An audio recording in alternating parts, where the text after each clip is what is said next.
Okay. Good morning. Hey, hon, how are you? I'm great. How are you? I am doing well. Just give me one moment. Okay.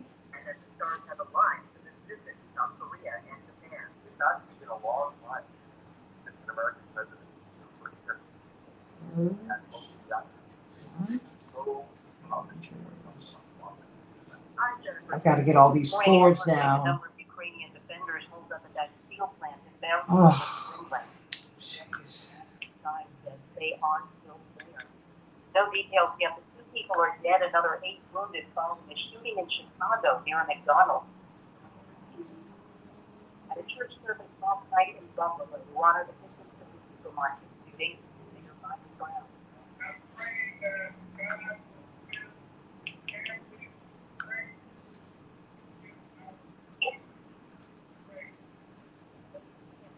Relatives of black not dead from the supermarket are pleading with Americans to stop racist violence. There are questions about what North Korea is saying this morning about illness there. All righty. How you doing? Had to get these scores down. Good. Okay, just one more moment. Got a lot of papers here. Okay, so there's that.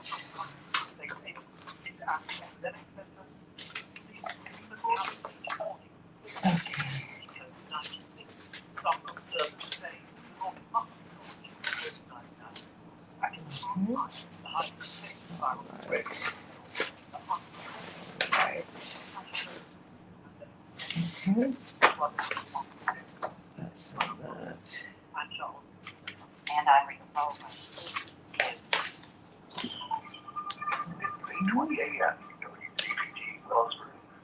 streaming worldwide at WPG820.com. We are Chicago's progressive talk, where facts matter.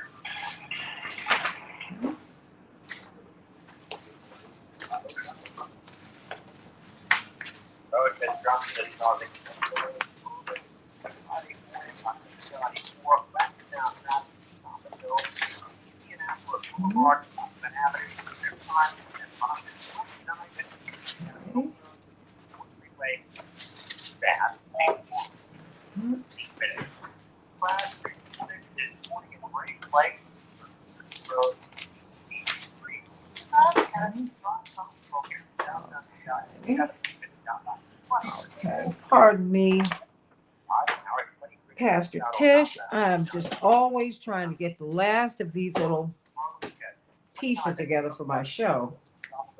A lot of information I start to look for, and I have to do it. You know, hey, it certainly doesn't have the gravity of a sermon, but you know what I'm saying. You know, the last few minutes that I have before I come on the air. There's that. Okay, so there's that. Okay, everybody, how you doing? We've got early voting in Illinois. Let me put this together. Geez. Hey Chicago, Tom Harmon here, and I'm hosting another thought-provoking virtual neighbor panel on Wednesday, May 25th. 1 minute. Okay, thank you. And Patty Smith is 5 Chicago. It'll be a virtual think tank of perspectives, meeting Chicago labor, tackling issues like the impact of all those electric vehicles, power grids, scaling down, educating our workforce, and the personal rights of target organized labor is the heart of the middle class is the backbone of this country. Join me in celebrating the union on Wednesday, 30, right here on WPG. The 2022 WCPT Virtual Labor Panel is proudly sponsored by Smart Local 265, Roofers and Waterproofers Local 11, IBEW Local 176, and Cisco. 10 seconds. WPG 820, where facts matter.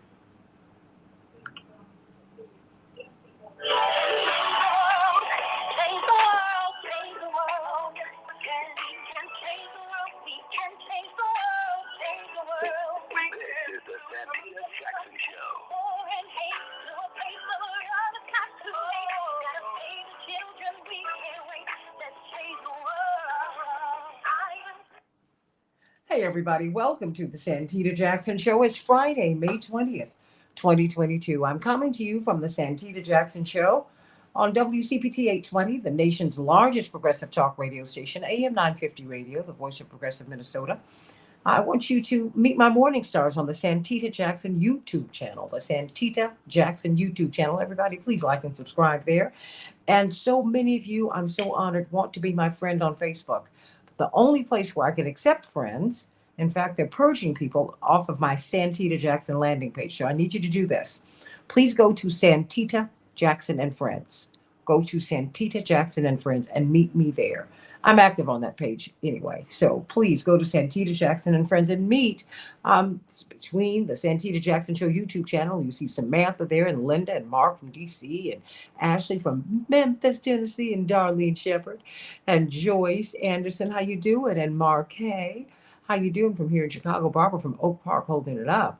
And we've got Lorraine and out in the suburbs, she and Mark, sending you much love. Sending you much love, everybody. Please meet us today. We're going to talk about a few things.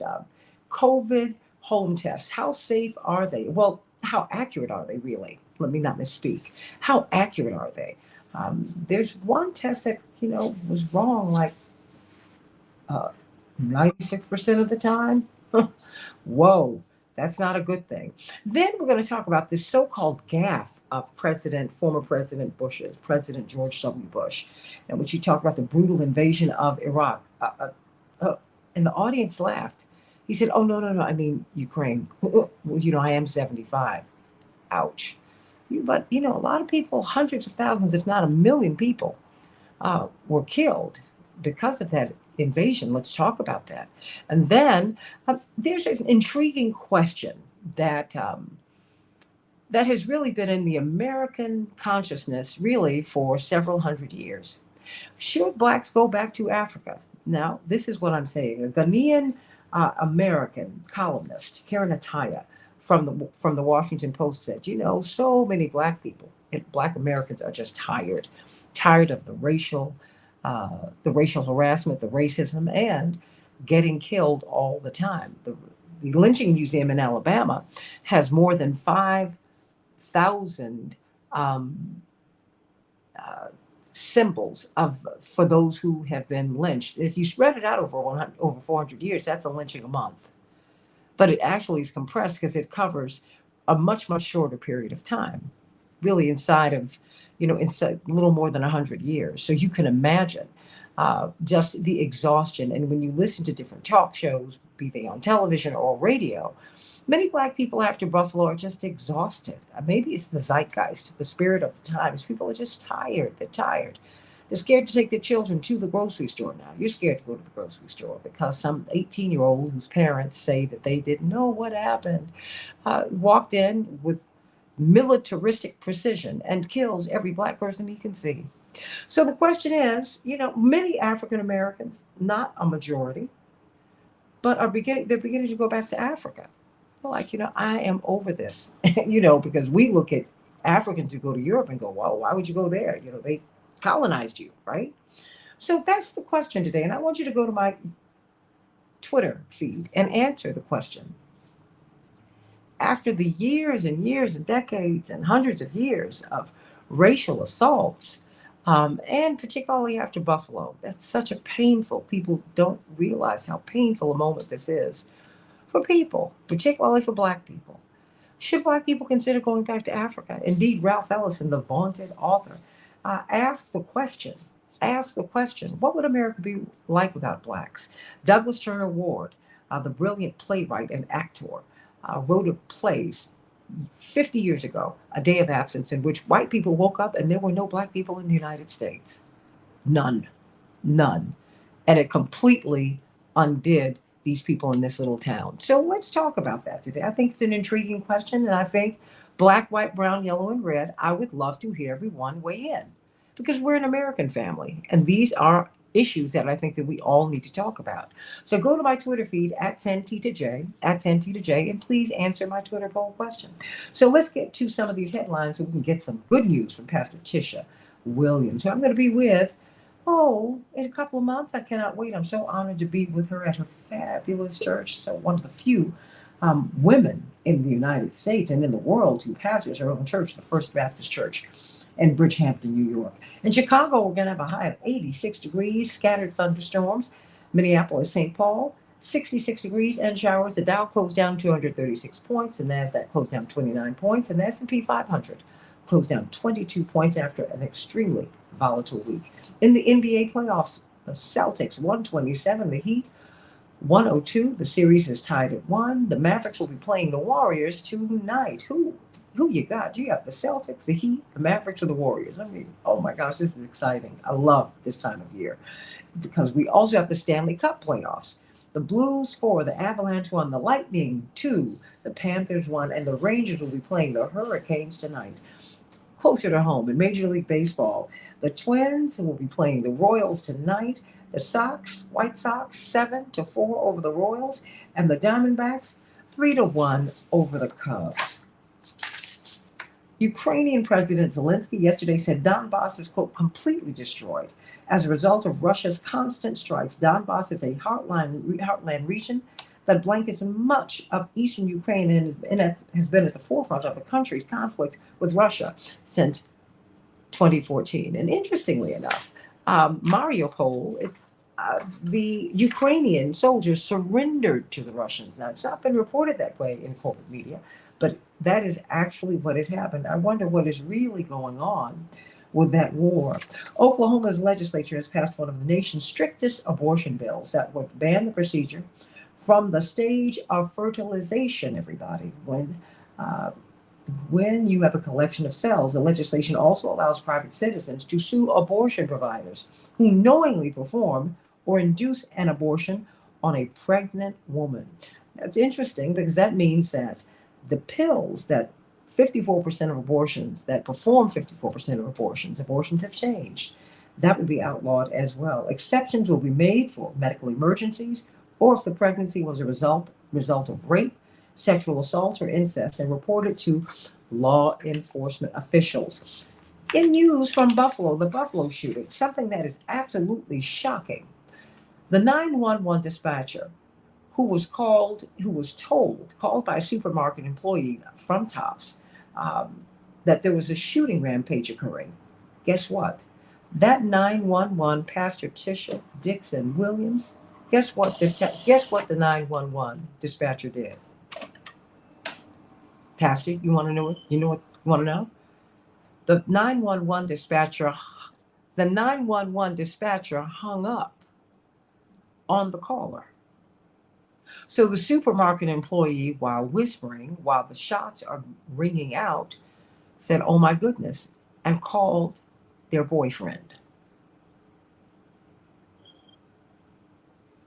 Yeah, you all heard it right. That's part of my headlines today, and I'm going to wrap that up because guess what? That's what happened. This person called 911 in desperation. The shots were ringing out, and the 911 dispatcher in the Buffalo shooting hung up on the supermarket employee.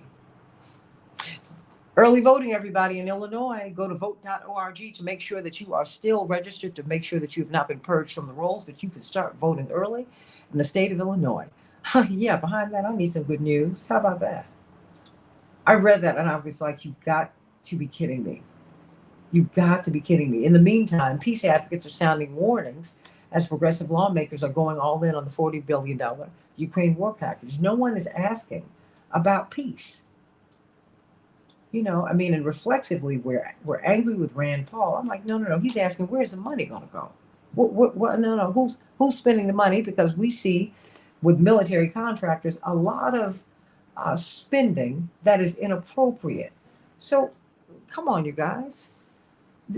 They're going to have a peace conference anyway. Why not start now? Oh, what is the good news, Pastor? Look, I just can't believe the 911 dispatcher hung up on the supermarket employee in Buffalo. Huh? All right, everybody. Yeah, that's way too much.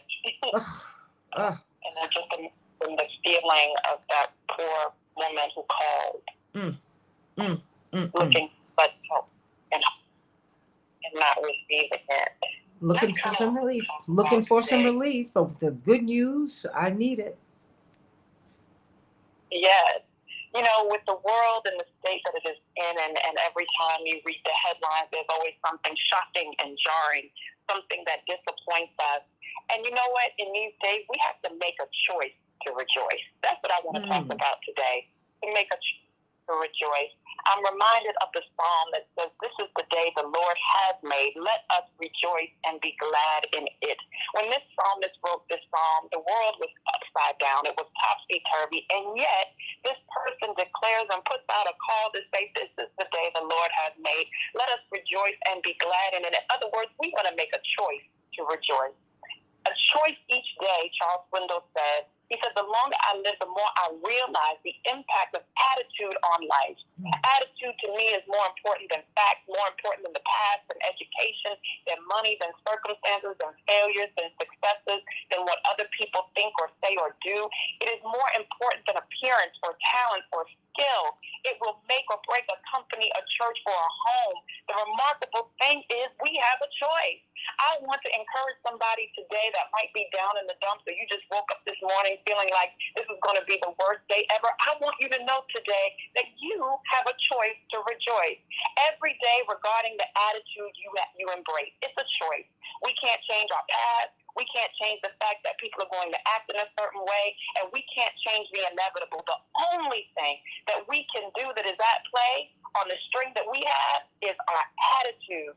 And we're convinced today that life is 10% what happens to us and 90% of how you react to it. And that's how it is with you. You today are in charge of your attitude. Did you know that today? You have a choice to rejoice. Your attitude impacts everything in your life. Your happiness, your satisfaction, your career, your relationships are all impacted by your attitude. I want somebody right now to say, "I got to check the altitude of my attitude." How high or low is your attitude today? Because let's face it, life is hard. Life is challenging. We hear the headlines every single day, and it makes it difficult to maintain a positive mental attitude.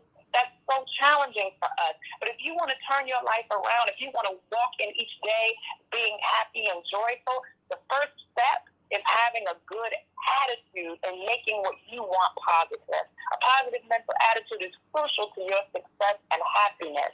And I know what you're saying, but Tish, how do I do that? In the midst of all of this turmoil and chaos, how do I maintain a positive attitude? How do I make the choice to rejoice?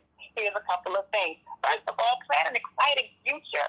If you have a future that excites you, it's easy to feel positive about your life. Even if things right now are challenging you, curate a life that you can look forward to. Think about the life you want to live, plan your future, and ensure that that's what you want to do. It should motivate you enough to put a smile on your face every day. Be successful every day. Set yourself up for success.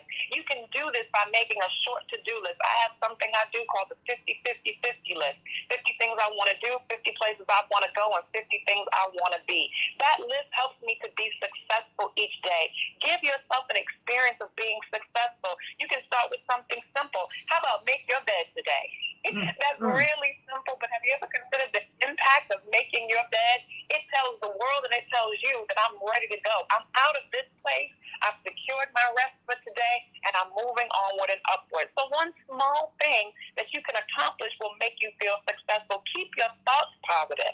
Positive thoughts lead to positive attitude. Don't you know today your brain is always thinking something? Your brain needs a story, and you have control over your thoughts if you choose to exercise that control. So pay attention to what you're thinking. Pay attention to what you're hearing, what you're seeing, and keep your mind occupied with thoughts that serve you and don't hurt you. Remember your triumph.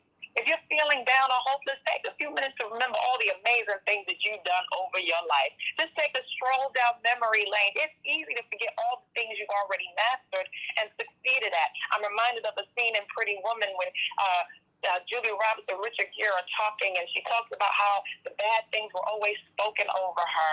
And he says, "Well, I think you have potential." And she says, "That's great, but the bad stuff is easier to believe." And that's how we feel sometimes about ourselves. But remember the great things that you have done. It's easy to find the weeds. Find the beautiful blossoms that are growing in your garden of success. And remind yourself that you're making progress. Even if you're struggling in a particular area, you are still making progress. You're here today. Guess what? That's progress. It might be challenging for you to see at times, but remember, every step that you take is a step toward doing better and being better and can affect your positive attitude. Next, have something to look forward to. Santita, I'll be honest today and tell you this is why I travel so much. It gives me something to look forward to. Mm-hmm. What do you have to look forward to in the next month? It could be a movie. It could be a date. It could be a trip, a weekend getaway. Maybe you'll finally saved enough money to buy those shoes that you wanted. Sorry, that might be my list. But have something fun to look forward to. And eliminate the negatives from your life. They always say if you hang out with 9 bums, chances are you're going to be the 10th bum. Don't hang out with negative people. Remove the negativity from your life. Negative things, negative people can bring you down. Remove as many of these negative influences from your life as possible and fill it with positive influences in your life. Surround yourself with people that support you rather than spending time with people that sour your attitude. I have a saying, and I say this: you can't compete with me because I want you to win too. You can't compete with your cheerleader. Notice how that the team on the field never competes with the cheerleaders because the cheerleaders are cheering for them. Surround yourself with people that support you, people that can tell you you can do it, people that are going to believe in you, people that are not only on your train but pushing your train. And lastly, the key to having a positive mental attitude: forgive yourself. Forgive yourself. We have a tendency to forgive other people long before we forgive ourselves. If you can follow these things, you can make a choice today to rejoice, and that's the good news. A choice to rejoice. Surround yourself with positive people. Pastor, my father said, don't let your ear become a garbage can. Keep on. Oh, he drops a lot of little gems on you. I said, I was telling him something and blah, blah, blah, blah. I was in college and this is happening. And blah, blah. My father looked at me and he said, baby, don't let your ear become a garbage can. It stopped everything that I was saying. I just love you, love you, love you. Sending you much love. How can we get your book? I See You, Sis. Sure, the book is available on Amazon. I See You, Sis: Inspirations from Heroic Women of the Bible, hidden in plain sight. Thank you so much for your support and to rejoice today. To rejoice today. Oh man, it's your choice to rejoice. I know Dr. Shanina Knighton heard you on that one. It's your choice to rejoice. All right, Dr. Knighton, how you doing today? I am doing great. I came across something that there's a COVID testing company. This is an article from ProPublica.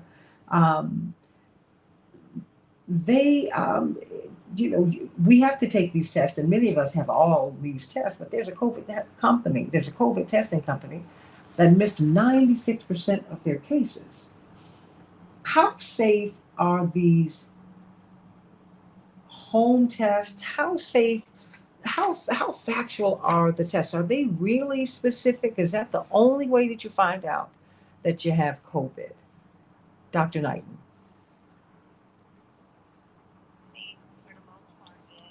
If you have symptoms where you feel off, it might not necessarily be COVID, but something else is going on. But yes, I was going to say, without getting into any specifics, there are some tests that, may not necessarily be as accurate. There are going to be others that are going to be accurate. I was going to say that's pretty much the most that I can say to that. Mm-hmm. I know that that's a challenging answer for some. The most thing that I can tell people is to make sure that they get a PCR test opposed to having a rapid test, because the PCR test, which has to undergo sequencing, would be more reliable to tell you if you have COVID. Well, let me ask you this. The difference between the PCR and the antigen test is what? And if you've had COVID, I've been told that your antibodies show up and you might test positive. Can you help us with that? That's a possibility, but it depends on the time frame. Everybody has a different level of antibodies after they have COVID. Some people, and Dr. Dave mentioned this a while ago, might have antibodies that might last 6 months, and they might just be prevalent. Others might have it to where they start disappearing after a few weeks, and they don't have that problem, which is why there was issues where some people, they were told to come back to work when they were done testing positive. But even though their symptoms had resolved, they stopped testing. They couldn't stop testing positive. And so when we saw that the CDC changed guidelines to 5 days or to 10 days, the reason they started changing it to days, opposed to relying on that time frame of testing positive or negative, is because they realized that for some people it could still be detected in the test.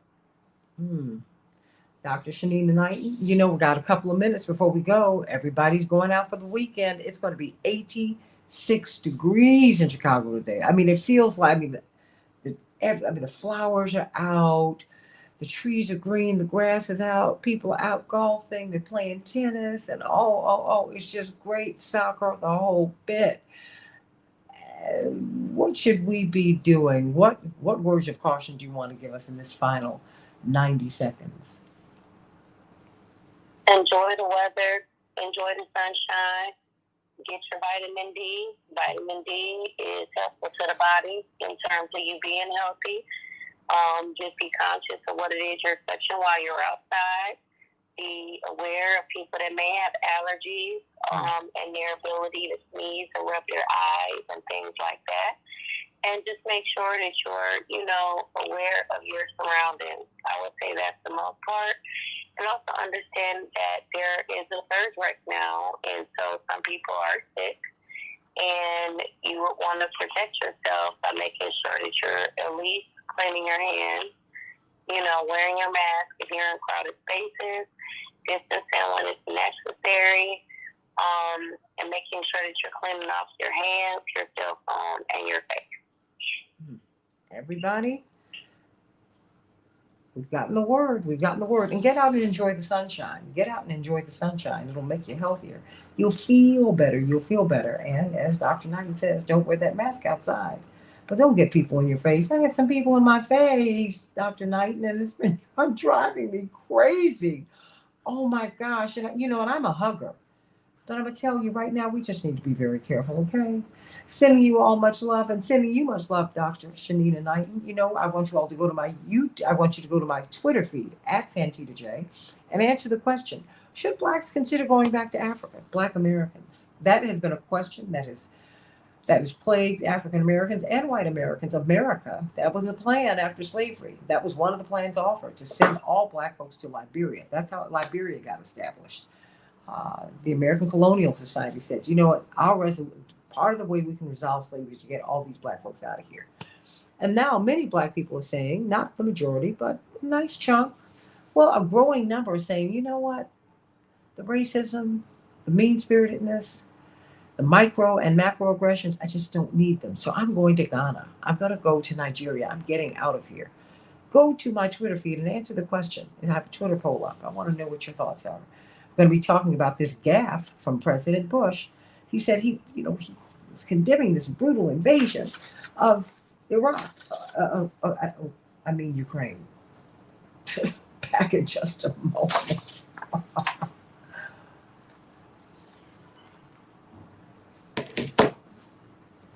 Hey, Dr. Knighton. Hey, that's crazy, but I wouldn't move. I wouldn't go nowhere. You know why? Because, literally, when you think about how the White House, how the railroad, and how the whole infrastructure of America got built, why would I leave something that I built?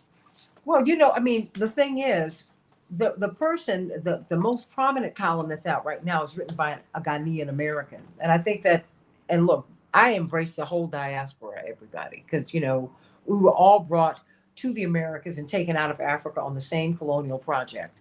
That having been said, it's been a very interesting experience in the United States because everyone wants to end up here. So our experience has been just a little unique because black people in America have had to fight the biggest imperial power in the history of the world. And we've won. Thank you so much. But one of the things that black people who, particularly those of us who are descended of American slaves, are going to look at you like, are you kidding me?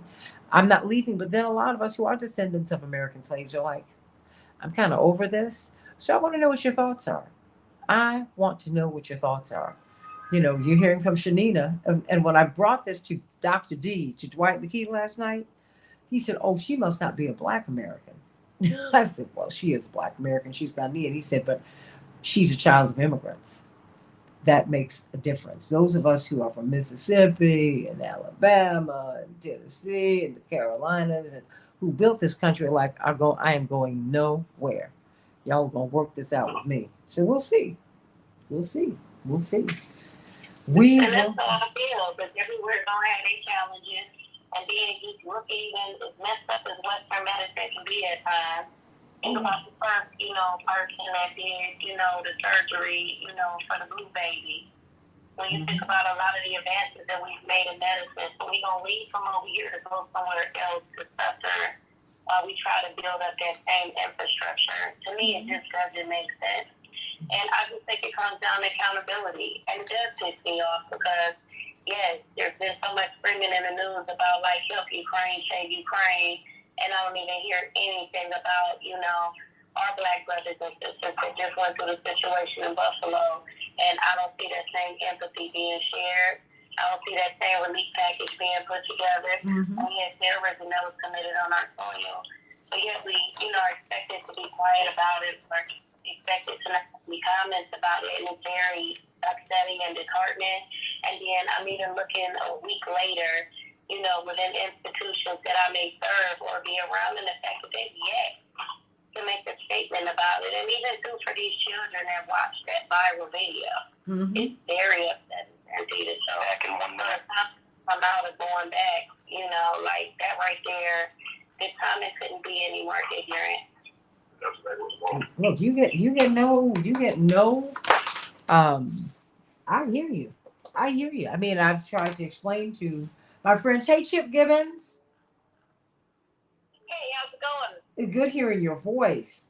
It's I've tried to explain to any number of people I know. I said, you need to understand how Black people feel about this, because we have been ignored and our issues are ignored. And I understand the white connection to Europe. I mean, these are your cousins and whatnot. But the thing is, we're Americans, and this boy went up and shot up all these Black Americans. Oh, no. Okay, stand by, Chip. Here we go. Talking about going from one injustice to the next.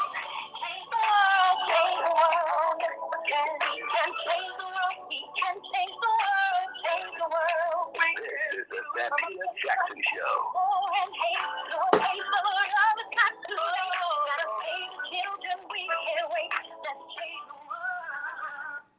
Hey, everybody. Welcome to the Santita Jackson Show. Do we have Chaperle up, Paul?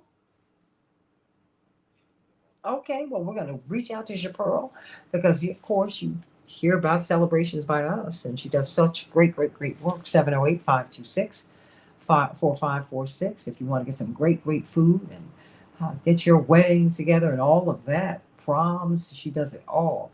Everybody, I hope you will meet me at the Rainbow Push Convention, the International Conference, June 18th through the 22nd. It is free, everybody. It is free.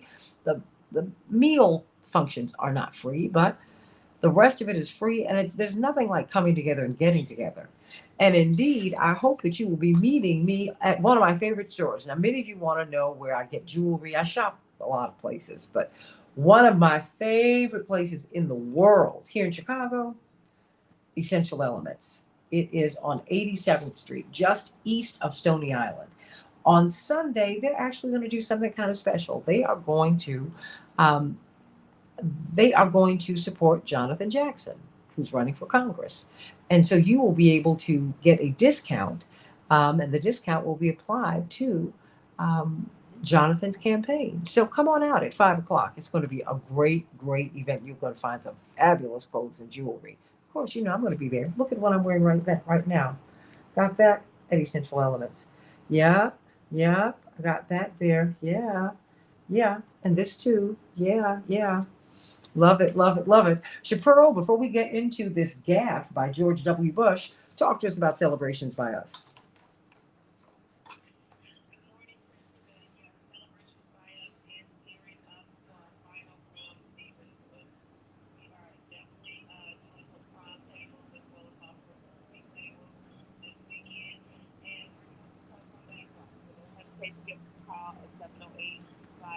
708-526-4546. We're still handling your weddings, baby showers, birthday parties, as well as all of your catering needs. So don't hesitate to give us a call at 708-526-4546, 708-526-4546. We look forward to serving you. Thank you so much, Santita. Amen. And I hope to see you at Essential Elements on Sunday, Chaparral. That's right. It's Essential Elements on East 87th Street. Oh, hon, wait a minute. You're going to get a discount, but the discount she is going to apply to the Jackson campaign. We're very, very excited about that. Very, very excited about that. Thank you, Melanie Whaley. We love you, love you, love you. And all my girls, Tamia, everybody over there. Love y'all, love y'all, love you. You know what? Let's talk about Iraq. You know, many people all around the world, you know, India and most of Africa, China have given America pushback about Ukraine. They're like, wait a minute, you talk about an illegal invasion. Whoa, look at what you did in Iraq. And hundreds of thousands, if not in a million people or more, were killed because of America's invasion of Iraq on false pretenses. So, and around the world, George W. Bush is known as a war criminal.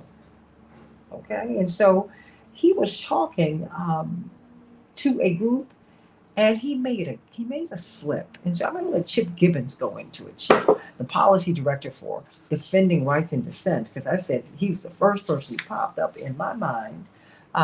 When I heard about this gaffe, the crowd laughed. And then he tried to recover. Maybe. I don't know. Chip Gibbons, what happened? Yeah, it was really sort of shocking. George W. Bush was giving a speech and he was talking about Vladimir Putin and Russia and criticizing him and saying he rigs elections, he's the president's dissent, he does many bad things, he does all these bad things. And then he gets to sort of the point we're talking about where he says, and I'm going to read verbatim what he said, the results are a lack of checks and balances in Russia and a decision of one man to launch a wholly unjustified and brutal invasion of Iraq. And then he catches himself and says, I mean of Ukraine. And at that point, as you point out, the audience laughs and he makes a unfunny joke and sort of moves on. But it's really sort of jaw-dropping to hear him make this sort of gap because, as you pointed out, you know, this is at least the second time to my knowledge criticizing the invasion of Ukraine. And, you know, I certainly do not support the Russian invasion of Ukraine. It is, you know, unprovoked and brutal and whatever else he said about it. But, you know, he was the president when the U.S. invaded Iraq, which was absolutely an unprecedented and brutal invasion. And, you know, there's wide dispute about the casualty figures because the U.S., you know, kept denying them all, and the media would sort of help the U.S. government sort of cover up some of the figures. But, you know, one of the best studies and one of the most attacked was the Lancet Journal study, the world's most respected medical journal in 2006 said, you know, over 600,000 people had died, and other studies put it over 1 million. You know, and a huge number of people died in Iraq. And when you listen to the media talk about it, they'll just say, oh, you know, thousands of Iraqis died or tens of thousands, as opposed to, no, it's hundreds of thousands approaching, if not exceeding a million. And, you know, this war was entirely unprovoked. The two pretenses that George W. Bush gave, that Iraq had weapons of mass destruction, that wasn't true. Iraq was connected to 9/11. That was a absurd lie, right? Anybody who knew anything about Iraq and Saddam and his political program and, you know, that of Al Qaeda knew they were not in alliance. They were not allied. It was totally exploiting the grief of the nation after the horrifying and tragedy of 9/11 to go in and attack a country that had nothing to do with it. You know, you want to talk about conspiracy theories or fake news or disinformation that kills people. Saying Iraq was connected to 9/11 was sort of the ultimate. example of deadly fake news. And he wanted this war. We know from the memo that leaked from the British government, the Downing Street memo, that a year before the war, this is the British government summary of their meetings between Blair and Bush and what the U.S. position is.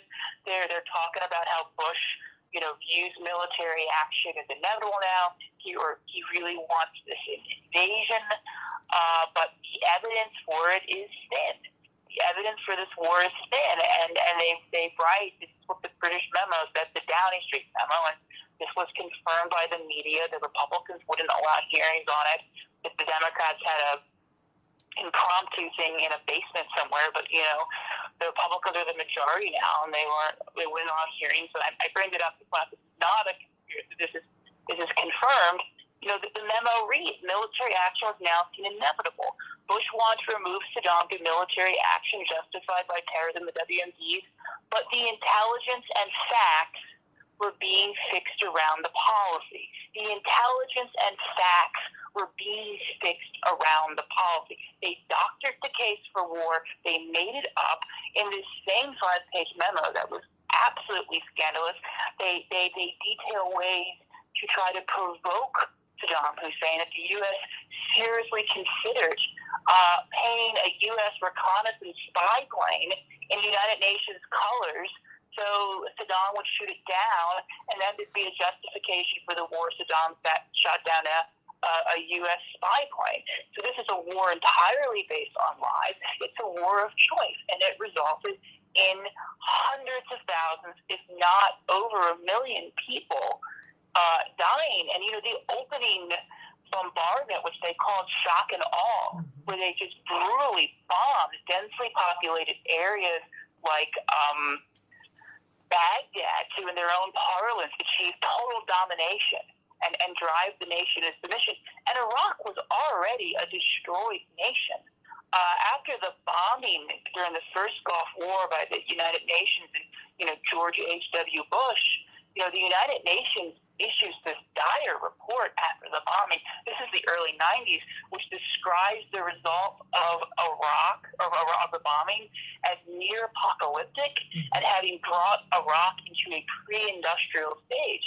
And before the Gulf War, Iraq was a very modernized, very industrialized country, one of the most so in the region. And after the bombardment, the United Nations said it was near apocalyptic. It was a pre-industrial stage. And of course, we never allowed them to recover because they put these sanctions on them that Bill Clinton kept in place, and there's that very horrible clip on 60 Minutes that some people might have seen of Madeleine Albright being asked by the 60 Minutes newscaster, we've heard 500,000 children under the age of 5 have died in Iraq because of the sanctions. Is the price worth it? And without skipping a beat, Madeleine Albright says, we think the price is worth it. And by the end of the Clinton administration, the U.S. is bombing Iraq once every 3 days. This is before the quote-unquote war. We're bombing them once every 3 days. And one of George Bush's very first moves in office, in February of 2021, he starts bombing Iraq outside the no-fly. We claimed we were enforcing a no-fly zone, but that was just a pretext. He starts bombing them outside of the no-fly zone and escalating this routine bombing that Clinton had engaged in, which is clearly about, creating a path to war because we're degrading their sort of civil air defense systems. So when we go in and drop bombs on them, there's no real defense for them. So when you look at those horrible images of shocking awe, those explosions over the city that they broadcast over the news, you can still find footage of over online. Remember, that is at the end of 12 years of continuously bombing and sanctioning the country and reducing them to a pre-industrial stage and killing 500,000 children under the age of 5. And now we're going in with shock and awe to achieve total dominance. The entire, U.S. policy towards Iraq over the last half century has been just one crime after another, but it culminates in George W. Bush's brutal invasion and then the subsequent occupation of the country. So he has no business talking about anybody, waging an unprovoked invasion or violating the sovereignty of nations or any of these things. I mean, once again, he's correct. The Russian invasion of Ukraine is illegal under international law. It is brutal. I know a lot of things happened between 2014 and 2022, and our media likes to start the clock in 2022, but no one to run your tanks over someone else's border. But it's the pot calling the kettle black, right? There is no moral authority in George W. Bush to talk about purity of arms or unprovoked invasions or national sovereignty.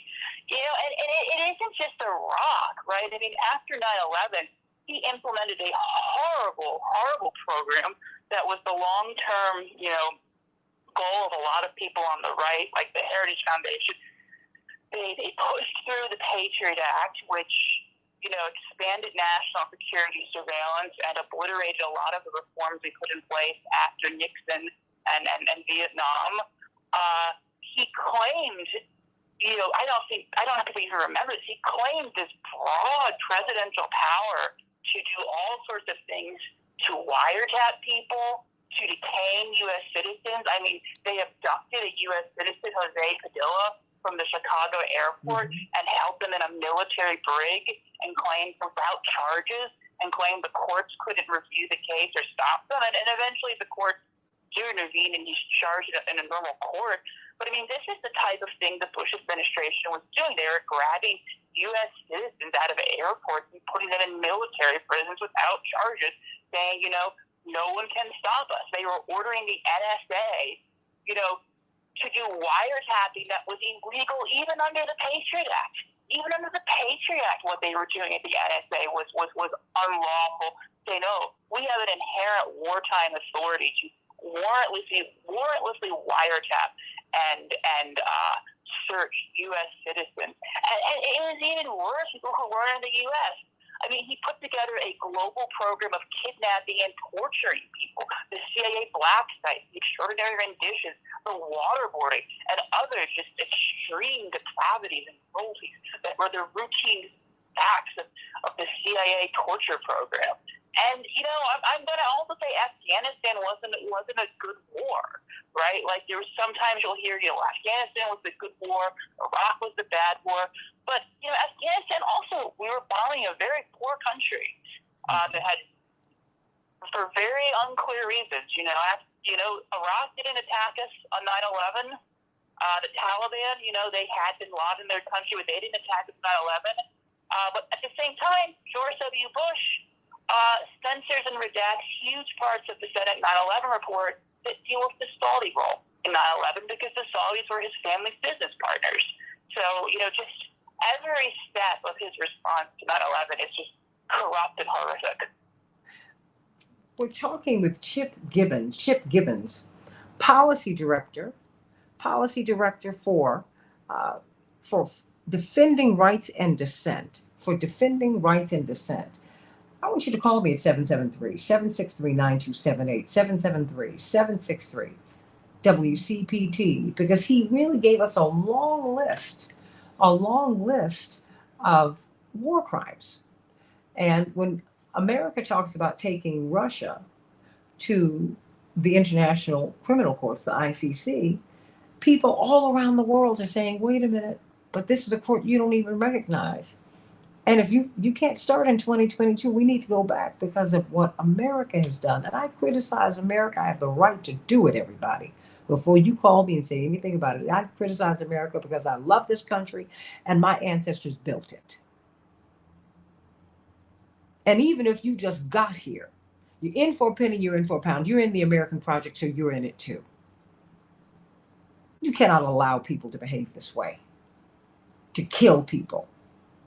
My godmother, Mrs. Irene Ware, one of the pioneers in radio for women and for Black women in particular, she said, baby, remember this. God loves Iraqis too. Shameful. And it was not funny, Chip. But what was disturbing to me was that the crowd laughed, Chip. Now you tell me about that. The crowd laughed. They thought it was funny before he recovered from the gaffe. Talk to me. It's really very shocking. I mean, when he first says invasion of Iraq, everyone is silent. And then he says, I mean Ukraine. And everybody laughs in the crowd. He goes, Iraq, I mean Ukraine. And then he says, you know, his justification for his gas, you know, I'm 75. And people laugh again. It's just so funny. It's just, he's just 75.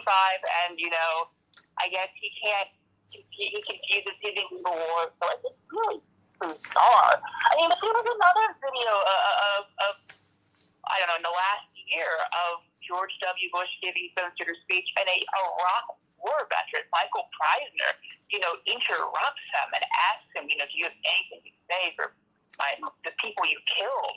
And when he's removed, the audience cheers his removal. So there's definitely an audience of people out there who think George W. Bush was right to invade Iraq, that it's great to go see him speak, that Iraq war veterans who demand some sort of redress of the grievances George W. Bush did to them deserve to be hauled out by the police, and that it's hilarious when he says Iraq is Ukraine. I have no idea what goes on through people's minds, but, you know, the entire period of the Iraq war and the Afghanistan war, that immediately post 9/11 period, there was intense dehumanization of everyone in the Middle East. There was intense, you know, racism and just gearing people up to go and murder people for no other reason than where they lived. I mean, I understand that 9/11 was a horrific crime, and I understand that people were in mourning, but I mean, you remember the level of discourse after 9/11 about people of Arab descent, about people of the Muslim faith broadly. It's really jarring to think about, you know, that the types of things people would say on the radio or on TV or on just casual programming and stuff. It was such a main facet of our society to just dehumanize these people. I mean, I remember I was in school when we invaded Iraq to begin with, and I remember in our geography class, you know, I don't really understand the point of this assignment, but the teacher made a list of arguments about the Iraq War, and you had to decide if they were for or against the Iraq War. And one of the arguments was the war will kill civilians, and the teacher's like, this is an argument against the war, and someone in the class got up and argued with them that no, the Iraq war will kill civilians is an argument for the war, because they killed our civilians in 9/11, which, you know, had nothing to do with. We're going to go in and kill their civilians. And that was the attitude that our government incited, and people on television incited, this bloodthirsty reaction to people who had no involvement in 9/11, right? First of all, people aren't responsible for the actions of their government. But on top of that, the Iraqi government, you know, and people who live under oppressive or dictatorial regimes, they're the ones who suffer the effects of the regime, and then they also suffer the effects of our sanctions and our bombing to go liberate them, right? You know, they're the ultimate victims here. But on top of that, Iraq had nothing to do with 9/11, and no serious person ever thought they did. It was a complete and total fabrication and lie to justify a war of aggression that had no legitimate or lawful basis, that resulted in the murder of 1 million people, and which the world is still recovering from. You know, and I don't know if we can. You know, the fact is, in a 2015 debate, Governor Jeb Bush, who was running for president, was asked, well, let me see, Megyn Kelly, quote, whether your brother's war was a mistake, and said the invasion was based on faulty intelligence. I mean, that is, and that he said that. I mean, he even said that. But then in decision points, in President Bush's memoir, he said no one, quote, was more shocked and angry than I was when we didn't find the weapons. I had a sickening feeling every time I thought about it, and I still do. And remember, they had Colin Powell go to the UN and lie to justify. They used all of the good faith and credit that he had with the American people and with the world. And his reputation was never the same. Madeleine Albright, for them to make her a peacemaker when she justified the killing of 500,000 children. Oh my gosh. I said, wow, you talk about people reframing a thing. I'm scared to sing the Washington Cathedral game. I'm scared to sing in a few funerals and services there. But I'm scared because that's like America's cathedral where everybody goes, the St. Albans School, the National Cathedral School for boys, and the National Cathedral School for girls is on that campus. It is Mount St. Alban, the highest point literally in Washington, D.C. It is the Church of England's uh, church. That's what it is. The Episcopal Church is the Church of England. That having been said, I've got a couple of minutes left. What is our takeaway from this? Because NATO is really the United States, right? We're fighting a proxy war with Russia. And it just doesn't, we're sending the weapons, we have mercenaries going, and we just don't have the moral upper hand here. It doesn't seem. Just, and this gaffe, oh, come on. Come on, Chip Gibbons, Defending Rights and Dissent. Your final thoughts. Yeah, I mean, my final thoughts are that I think that we really need to actually have a reckoning with the crimes of our government and the individuals who did it, because we keep seeing these same people who should be, remorseful, being paraded around in public. I mean, on the 1-year anniversary of January the 6th, they brought the Democratic Party brought Dick Cheney on the floor of the House as a great defender of democracy. We have George W. Bush parading around, lecturing people about not invading other countries. We need actual accountability, because the same people keep carrying out these crimes and popping up again. A number of people in the Bush administration, like Elliot Abrams, had been involved in the Iran-Contra scandal. Elliot Abrams then went to the Trump administration and was involved in trying to overthrow the governments of Venezuela and Iran, right? Mm-hmm. We need actual accountability for people in powerful places in this country who commit war crimes. And we need to actually reckon with what was done in our name, as opposed to continuing to cover it up and say, oh no, Lancet Journal can't be right. That's too many people. We wouldn't kill that many people. So just erased and memory hold this study that was done, which is what the media has done. I mean, when the media gives casualty count range for the Iraq War, they almost never acknowledge the Lancet study, even though it was the most respected medical journal in the world. Absolutely. In fact, the Lancet Journal was investigated twice. They had to go under investigation for publishing the truth. Oh, Chip Gibbons, Defending Rights and Dissent. You always make me feel so good when you come here. Speaking truth to power, as you always do, sending you much, much, much, much love. And give my love to our family at Defending Rights and Dissent. Okay, everybody, should African Americans go back to Africa? Oh, yeah, I knew. Chip said, what? Yeah, it's a question that has been before us for years. And let me just make a quick correction. The Liberia was not created by Black people. It was created for Black Americans by the American Colonization Society. It was created by white people, white Americans, because the plan was to, after slavery, was to get the enslaved African Americans out of here. So let's talk about it, because some Black people are like, I'm over it. I'm tired. Back in just a minute on the Santita Jackson Show. Oh, Chip. They, I had to be reminded that they had to be investigated twice. I know. I was looking at that yesterday. I completely forgot that. I'd forgotten about it. Fox News ran a big story at the time that the study was illegitimate. It was a plot by George Soros, right? So, I mean, it pretty much is the same playbook they always use. Absolutely. The most controversial study in the history of such studies, and no one would believe we killed that many people. No evidence to doubt it. The most respected medical journal on earth, everybody. That's the Lancet. So when the Lancet came out with this information, because they said there's 1 million people, then they had to dial it back. But they gave you several studies because they were counting the deaths in real time. So when they said 1 million people, oh my gosh, wait. First of all, the world was on fire. They said, whoa, wait a minute. No. They said, no, it's 1 million. They were investigated. They were investigated, everybody.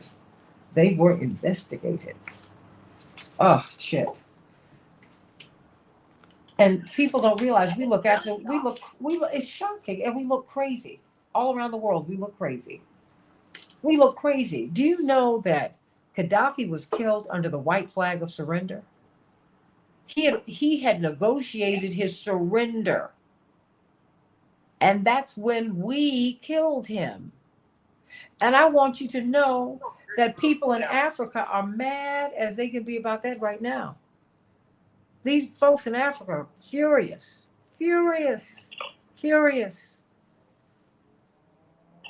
People in India are furious about that. When they talk about when the Western powers, namely the United States, have come to India, because they are trying to put India on the rack about not endorsing NATO's actions with respect to Ukraine. They're like, do you know what you did to Gaddafi? They even bring up Grenada from 1983, Maurice Bishop.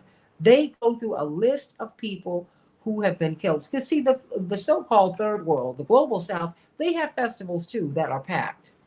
I met a lot of people at the World Youth Festival when I was 14. Met a lot of people, Chip.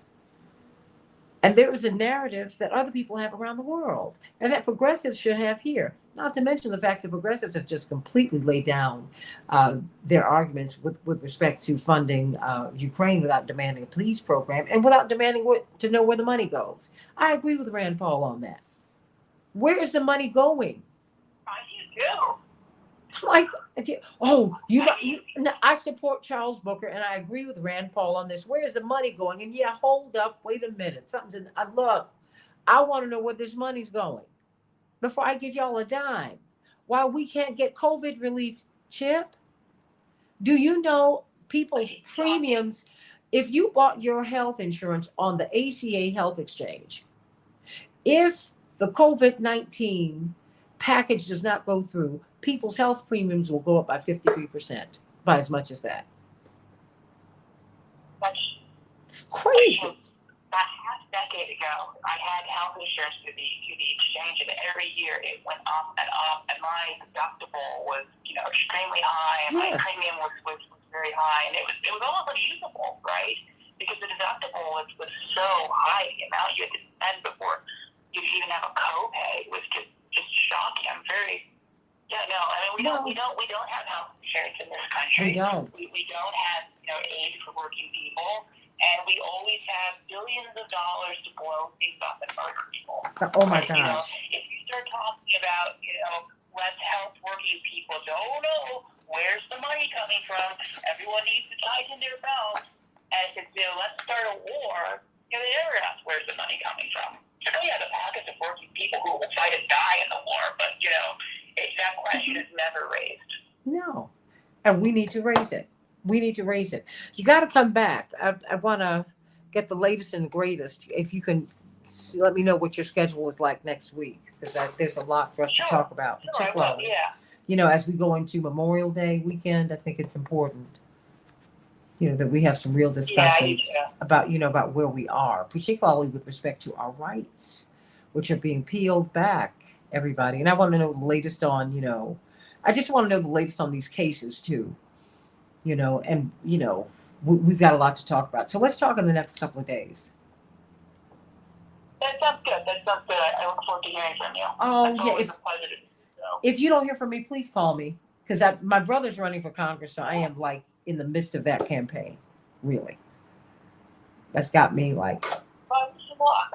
I wish him luck. Thank you so much. He's a good guy. He's leading in the polls, but guess what? You got to count every vote, and every vote counts. So there we go. So Chip. This is Chip Gibbons.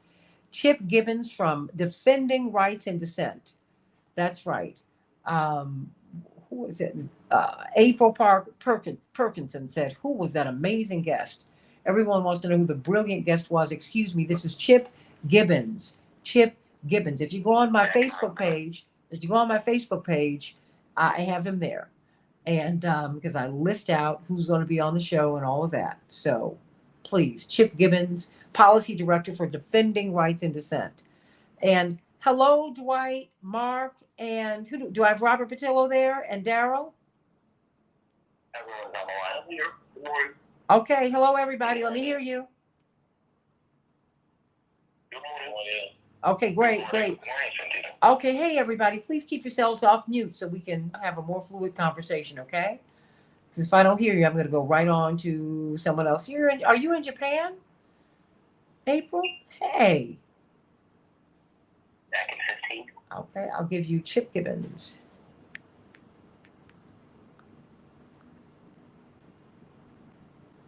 Five seconds.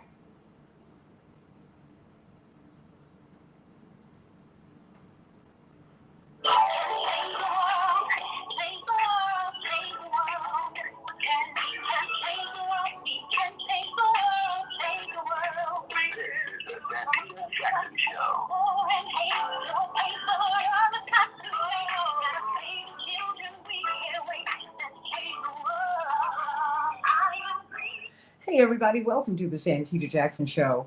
It's a joy to be with you, coming to you from WCPT, the nation's largest progressive talk radio station, and AM 950 radio, the voice of progressive Minnesota. I'm Santita Jackson. Please join me on my Facebook page, the Santita Jackson and Friends page. That is my official page, everybody. If you want to be my friend, please go there, and I want you to be. I want you to be. So many of you are requesting that I become your friend, but the only way I can do it is if you go to the Santita Jackson and Friends page. And please meet us over on YouTube on the Santita Jackson Show YouTube channel. Let's talk today about whether blacks should go back to Africa. And I don't mean when people are shouting that at us when we're trying to desegregate something. I mean that is something that many blacks are using. They're choosing and using that choice, that alternative to. They're like the ultimate form of resistance might be going back to Africa, just because after Buffalo and really almost 500 years of racial assaults on this soil, I don't know if I can take it. And that is what a lot of people are saying. Even Ralph Ellison imagined an America without African Americans. What would America be without black people? And Douglas Turner Ward, the brilliant playwright, wrote a play, A Day of Absence, in which white people woke up and there were no black people in the United States. So let's talk about that today. Is that an alternative people should consider? This was written brilliantly by Karen Ataya, who's a Ghanaian American columnist for the Washington Post. And so let's talk about all of that. Let's talk about all of that because she also is coming from the immigrant experience. And so that's interesting. She said Ghana is calling, but think about it, W.E.B. Du Bois, after having done his best to make America a better place, ended up defecting, if you will, to Ghana. And that is where he's buried. W.E.B. Du Bois, probably the most prominent African American scholar produced in the history of our country. He left the United States.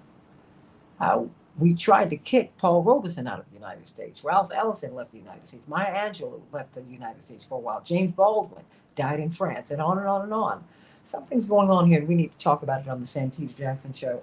Let's get to some of these headlines so we can get right into it with this magnificent panel. Chicago will have a high of 86 degrees today. Thunderstorms, scattered thunderstorms. But get out right now because the sun is out and it's beautiful.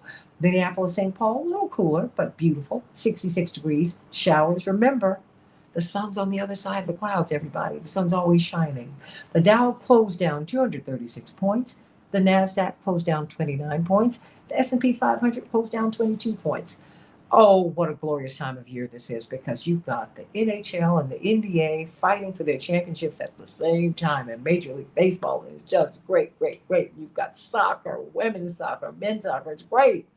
Well, yet last night in the playoffs, 127 Celtics, 102 Heat. Their series is tied. And the Mavericks will be playing the Warriors tonight in the NHL, the Stanley Cup, if you will, playoffs. The Blues 4, the Avalanche 1, the Lightning 2, the Panthers 1. The Rangers will be playing the Hurricanes tonight in Major League Baseball. The White Sox 7, the Royals 4, and the Twins will be playing the Royals tonight. And the Diamondbacks 3, the Cubs 1, everybody.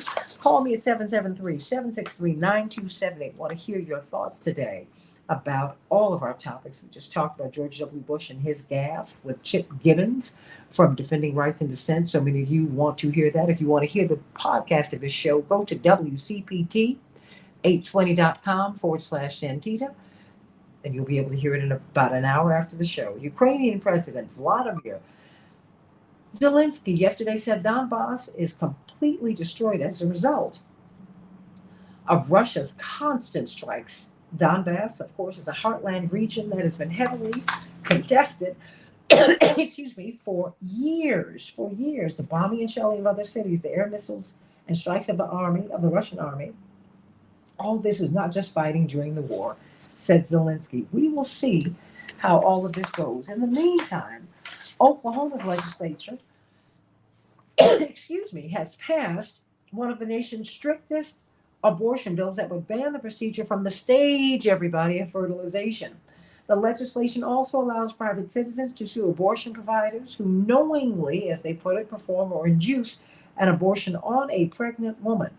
Exceptions will be made for medical emergencies or if the pregnancy was a result of rape, incest, sexual assault, and reported to law enforcement, everybody. There's something interesting that I found out, and it's something that I think has been underreported. The 911 dispatcher who was called by a supermarket employee during the massacre at the Buffalo Tops supermarket store. Guess what? Guess what the dispatcher did? The dispatcher hung up on the supermarket employee who was calling in a whisper while the gunshots were ringing out. Yes, I repeat, the 911 dispatcher who took the call from the supermarket employee who was calling from inside of the Tops supermarket in Buffalo, while the shots were ringing out and the person was whispering because they did not want the killer to know that they were where they were or that they were alive, the dispatcher hung up on the supermarket employee. So now termination, they say, will be sought for the dispatcher at a disciplinary hearing this month. But who is this person? Who is this person? The store employee alleges the dispatcher shouted at her, asked her why she was whispering, then hung up. The employee then called her boyfriend and told him to call 911. And that's how that happened. You let me know about that. 773-763-9278. I hope to see you at Essential Elements on Sunday. If you look at all my jewelry, you know I love it. If you're on YouTube right now, you can see it. I get a lot of my jewelry and clothes from Essential Elements. It's my favorite little store in the world. Melanie Whaley, it's a Black-owned business. She has some of the most fabulous clothing and jewelry and shoes you can imagine. It's on East 87th Street. We're going to be there on Sunday. It's going to be a fundraiser for Jonathan Jackson. If you purchase clothes, you will get them at a discount, and the discount goes to the Jackson campaign. Yay! And she's got some fabulous stuff, everybody. You don't want to miss it. We're going to be there. My mom's going to be there, so you'll be able to say hello to her. We're going to have a great time starting at 5 o'clock on Sunday, everybody. Come on out to Essential Elements Boutique on East 87th Street, just off of Stony Island, everybody. Before we get into our topic today, I'm looking for financial freedom for everybody. Team Hochberg is trying to point you in that direction, and you need to get with them. 855-56-DAVID, 855-56-DAVID. If you do not have any credit, if you have to establish credit, if you want to establish credit, if you want to clean up your credit, if you have credit card debt that is crushing you, if you want to purchase a new home and you're like, oh, my credit's bad. No. They can help you with that. If you need to refinance your home, they can help you with that. If you need a VA loan, if you've been turned down by anyone before, call Team Hochberg. I think they can help you. Go to 56david.com, 56david.com.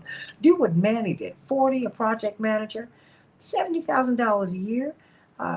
He called to get pre-qualified to purchase his home, but his challenge was that he was carrying $20,000 of debt on his credit cards and did not have a down payment. So he called Team Hochberg for a free consultation, which is what you need to do. You need to let them know what your situation is in that free consultation. And guess what? They created a plan for him to pay off his debt, save for a down payment so that he could purchase a home, and he was able to do that. That could be you, everybody. Call Team Hochberg at 855-56 David, 855-56 David, or go to 56david.com, 56david.com, and get that free consultation. Believe me, they've heard it all, but they've gotten people out of the biggest jams possible. Everybody, I want to hear what your thoughts are. You know, the challenge has always been, W.E.B. Du Bois said, the challenge for the 20th century will be that of the color line.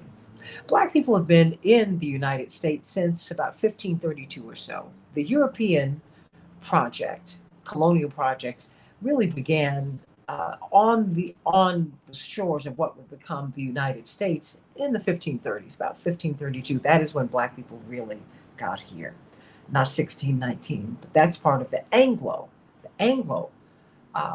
American colonial project. That having been said, the question has always been, after we finish doing the work of building the country, what do you do with these people, these Black people? Do you send them back to Africa? Well, the American Colonization Society created a country called Liberia. They said, we'll send them there. People like Frederick Douglass and the Grimke's and on said, no. You're going to give us our citizenship. We've been here for hundreds of years, longer than you, many of you. And we want our citizenship, and we are going to continue to build this country together. Even in the face of lynchings and relentless assaults, micro and macro aggressions, Black people have stayed. And yet, probably the most prominent Black scholar produced in the history of this country, W.E. Du Bois, Fisk University graduate, Harvard University PhD. He moved to Ghana, and that is where he died. A Ghanaian citizen. He had endured American racism, Jim Crow, FBI surveillance, the confiscation of his passport by the United States, and he decided it was enough. He even wrote a poem called Ghana Calls. Karen Ataya, who is a brilliant Washington Post columnist, wrote an op-ed piece that I want you to, black, white, brown, yellow, and red, I want you to let me know what you think. For African Americans tired of U.S. hostility, Ghana is still calling. And she lets you know, she reminds you that James Baldwin died in France. Ralph Ellison moved to France. Maya Angelou moved out of this country at one point. Jackie Robinson's son, David, lives in Tanzania right now. I mean, there's no bigger American icon, right? What's going on, everybody? What's going on? Karen Ataya writes, it's hard to find refuge in the political back and forth over this massacre, the Buffalo Massacre, and over who is responsible for mainstream racism in general. Since the shooting, much liberal commentary has been devoted to blaming Fox News, Tucker Carlson, and other race-baiting GOP apparatchiks for promoting racism and the Great Replacement theory. But when it comes to white supremacy, white liberals have long held on to dangerously naive replacement theories of their own, that increasing populations of non-whites will automatically dent anti-Blackness, for instance, and that younger generations are automatically less racist than their forebears. If President Biden's reactions are anything to go by, the temptation is to believe that the salve for America's racist spasms is a good old dose of national unity. This liberal complacency puts us all at risk, and so you find more and more African Americans, not a majority, but they are making the case for getting out of the United States of America. Even Randall Robinson, whose brother was the first African American to Max Robinson, to anchor a national news broadcast, ABC, back in the 70s. He's left America, wrote a book about it. So we've got a tremendous panel who can speak to us about this. Attorney Robert Patillo, Southeastern Regional Director for Rainbow Push, the chair of the Transformative Justice Coalition, Attorney Darrell Jones, Dwight McKee, brilliant social scientist, National Action Network, one of the founding members of Operation Push as well. But let me start with you, Attorney Mark Fancher from the National Conference of Black Lawyers. What do you make of this newest proposal? Karen Ataya wrote this in the Washington Post just a couple of days ago. Your thoughts? Well, there's nothing new about it. It is something that intelligent African people born in the United States have considered seriously for quite some time. You know, Kwame Ture, who many know better as Stokely Carmichael, used to say that if you take a dog and lock him in a room and you beat that dog, you humiliate that dog, you scream at that dog, you yell at that dog, you do everything possible to make that dog miserable. And then if you open the door just a crack, the first thing that dog does is he goes through that crack as fast as he can to get out of it. He suggested that has been the experience of African people in the United States. We've been beaten, we've been humiliated, we've been enslaved, we've been raped, we've been degraded, and we've been exploited and sacrificed on the front lines of wars. But when people suggest, well, you know, you can leave and go to Africa, we say, nope, we're staying right here. And so it makes many question why perhaps we don't have as much sense as a dog. But the fact is that it's not quite that simple. You know, if you, to use another analogy, if a small child is taken, you know, is kidnapped and taken away from their home, and they're kept by their captors in a place far away from their home, and they're humiliated, they're exploited, they're abused in many ways, and then after having lived there for a number of years, the child, who still, let's say for the sake of discussion, is only about 9 or 10 years old, is allowed to go out in the front yard and told, you can go back home, you can go anywhere you want to go. The child has no idea where to go. And the child knows that if they just start wandering around, that they're probably going to perish. And so maybe they just go back into their captor's home just because they have no place else to go. One of the coolest things about the transatlantic slave trade is that it cut us off emotionally, culturally, historically, spiritually, in so many ways from our African homeland. It took us away, erased from the minds and the experiences of so many who were enslaved where they came from in Africa, whose families they belonged to, and where they should go. So it's really no surprise that once the opportunity presented itself for us to go, then, you know, we're a bit reluctant to do that because we really don't know where or how or what's to happen there. So that's not surprising. But the thing is that if you take the child that I was just talking about, put that child in a car and take them back to their family, to their home, once they get inside of that home, then they look around. The old familiar surroundings, the feelings, the connection that they have with family returns immediately, and they say to themselves, yes, I'm home. And that is what the experience has been for so many who have made the trip back to Africa. Once they get there, even though they've never been there, they sense something that's very special about it. And they recognize something in the people. Everybody that walks around the corner looks like a cousin that they know, and they run up to them and they, oh, you know, it's not who I thought you're not who I thought you were.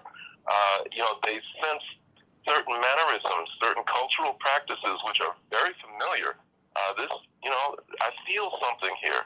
But the most profound feeling is something that most of us who've never been to Africa just don't know about, and that is the extent to which we walk around from day to day carrying this heavy burden of race with us. We have to be on guard all the time. We live with this fear that somehow this country is going to overwhelm us or blindside us or in some way cause us great harm. And it creates huge amounts of stress within us, and it contributes to the, you know, high levels of hypertension and diabetes and other diseases that come from stress. Just because we're walking around with this thing and we don't know it. You know, it's an amazing thing once you get into a country where you don't have to worry about those things anymore. It is an incredible feeling. It's a huge burden that's lifted. And so there's no wonder that there are a growing number of people who have had the experience of going to Africa and experiencing that they would say, yeah, this is a far better way of living. This is something that is a much better alternative. And, for what it's worth, I think if there's any country that deserves to be abandoned, it is the United States of America. Not because of its people. There are many many people in the United States, wonderful people of all races, all ethnicities, all backgrounds, wonderful people. But this country, its economic structure, its political structure, its social setting, its culture, all of these things are constructed in such a way that they are opposed to the efforts that are made by human beings to represent the best that human beings can be. It divides us. It pits us against each other. It causes us to want to exploit each other. It makes it possible for major corporations to exploit and abuse us. It in the name of the people who live here, it wages war against innocent, helpless people overseas. It creates destructive popular culture. I mean, there's so much about it that is so damaging on just the most basic level. So it is no wonder that people would want to leave, and it's no surprise that they are. So totally understandable. I want to know what your thoughts are. Call me at 773-763-9278, 773-763-9278. Indeed, Karen Attire writes that African Americans tired of U.S. hostility. Well, Ghana is still calling. It called, and W.E.B. Du Bois heeded the call.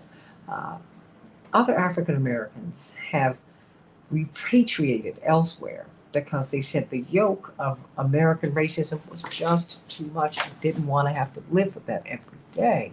So many of our brilliant artists, Miles Davis, Quincy Jones, have gotten overseas and they've said, oh my gosh, I feel so free. But Miles Davis even said, I'm going to come back to the United States, even having had this glorious time in France in particular. And he was asked, why are you going back? He said, because I have to be with my brothers and sisters in the fight. We built this country. So a lot of people feel a lot of different ways about this. And so I want to know what your thoughts are. 773-763-9278. Cannot wait to speak with this panel about it.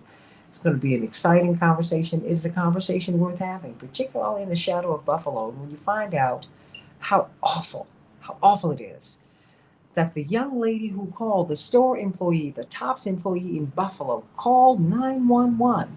Shots ringing out behind her. She called in a whisper. And the dispatcher hung up on her.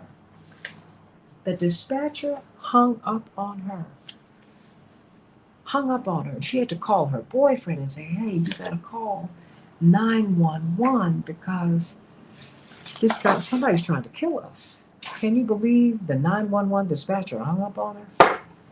And Viola Davis said, yeah, well, get this. A director I've worked with for 10 years called me by his maid's name. It's a lot, everybody. Santita Jackson, WCPT 820, the nation's largest progressive talk radio station at AM 950 Radio, the voice of progressive Minnesota. Back in just a minute. Okay, guys, I'm going to come to you as soon as we get on the other side. Can you believe that 911 dispatcher, Dell, who took the Buffalo shooting call, the first call, allegedly, hung up on the caller? Can you believe that? I just can't imagine that. It's just traumatized. It's got to be traumatized. I mean, And then you are in fear of your life. I bumped into that this morning. I was like, wait a minute, what? Oh, yeah, the 911 dispatcher, everybody. I keep saying it because it's just so insane to me. The store employee alleges that the dispatcher, this is from a Yahoo report, shouted at her, asked her why she was whispering, and then hung up. The employee said she then had to call her boyfriend and tell him to dial 911 and report the shooting. Now, the spokesperson for Erie County said, well, it's unclear who hung up on whom. If the dispatcher hung up, if the caller hung up, it's because they might have felt the gunman, Peyton Gendron, because you all, it's killing me that they're not calling his name, Dwight and Daryl and Mark and Robert. I'm like, this guy's got a name. He's a person, and he's got parents, Paul and Paula. He's got Pam and Paul. I mean, this is a. I mean, I think they're giving them cover. We don't want to project them. No, y'all want to protect them. You know what this is. Because I know Tamir Rice's name, but the person who killed him, no, he's been protected. We're not going to say anything. Please. Okay, Joyce, the White Sox fan. But you know what? Well, I love both teams in Chicago. I have to tell you, I always had so much fun at the Cubs games. I don't know why, but I just really loved going to the Cubs games. Maybe it's because they were daytime games. And you, Dwight, you remember when we used to go when Hank Aaron was in pursuit of Babe Ruth's record? Um, well, he had to get cover with us because when he was closing in on Babe Ruth's record, they threatened to kill his children. His daughter was a student at Fisk University and needed an FBI escort. You remember that, Dwight? I do remember you had the other day, and I spoke in push. But I was always a Cub fan. Ernie Banks was like my godfather. If you remember. Mm-hmm. He and Billy Williams, the Freezers, they kind of raised us, and so we spent all of our available time at the baseball games. Okay. Because we got there for free. We got great seats. So. And wait a minute, and you were with Mr. Cub. Come on. Come on, please. I'd go to the game too if I were going with Ernie Banks at the Cubs at Wrigley Field. I mean, in fact, they would pick us up and drive us to the games and then drop us off at the house. Oh, wow. After the game. And so we kind of had it like that. Well, that's high cotton, honey. So most of us don't have that. Oh yeah, I love going to the Cubs game because I was, About put a statue of Fergie Jenkins up at Wrigley Field this year. They need to. Which is going to be pretty incredible. I'm sure your dad's going out, huh? Oh, they need to. Oh, Fergie Yeah, Jenkins. I'm sure your dad's going out. He was a tremendous coming back in time. You know that. You know that, but I'm glad to know that they're going to do that. Well, I'm coming to all my guys, so let's get right to it.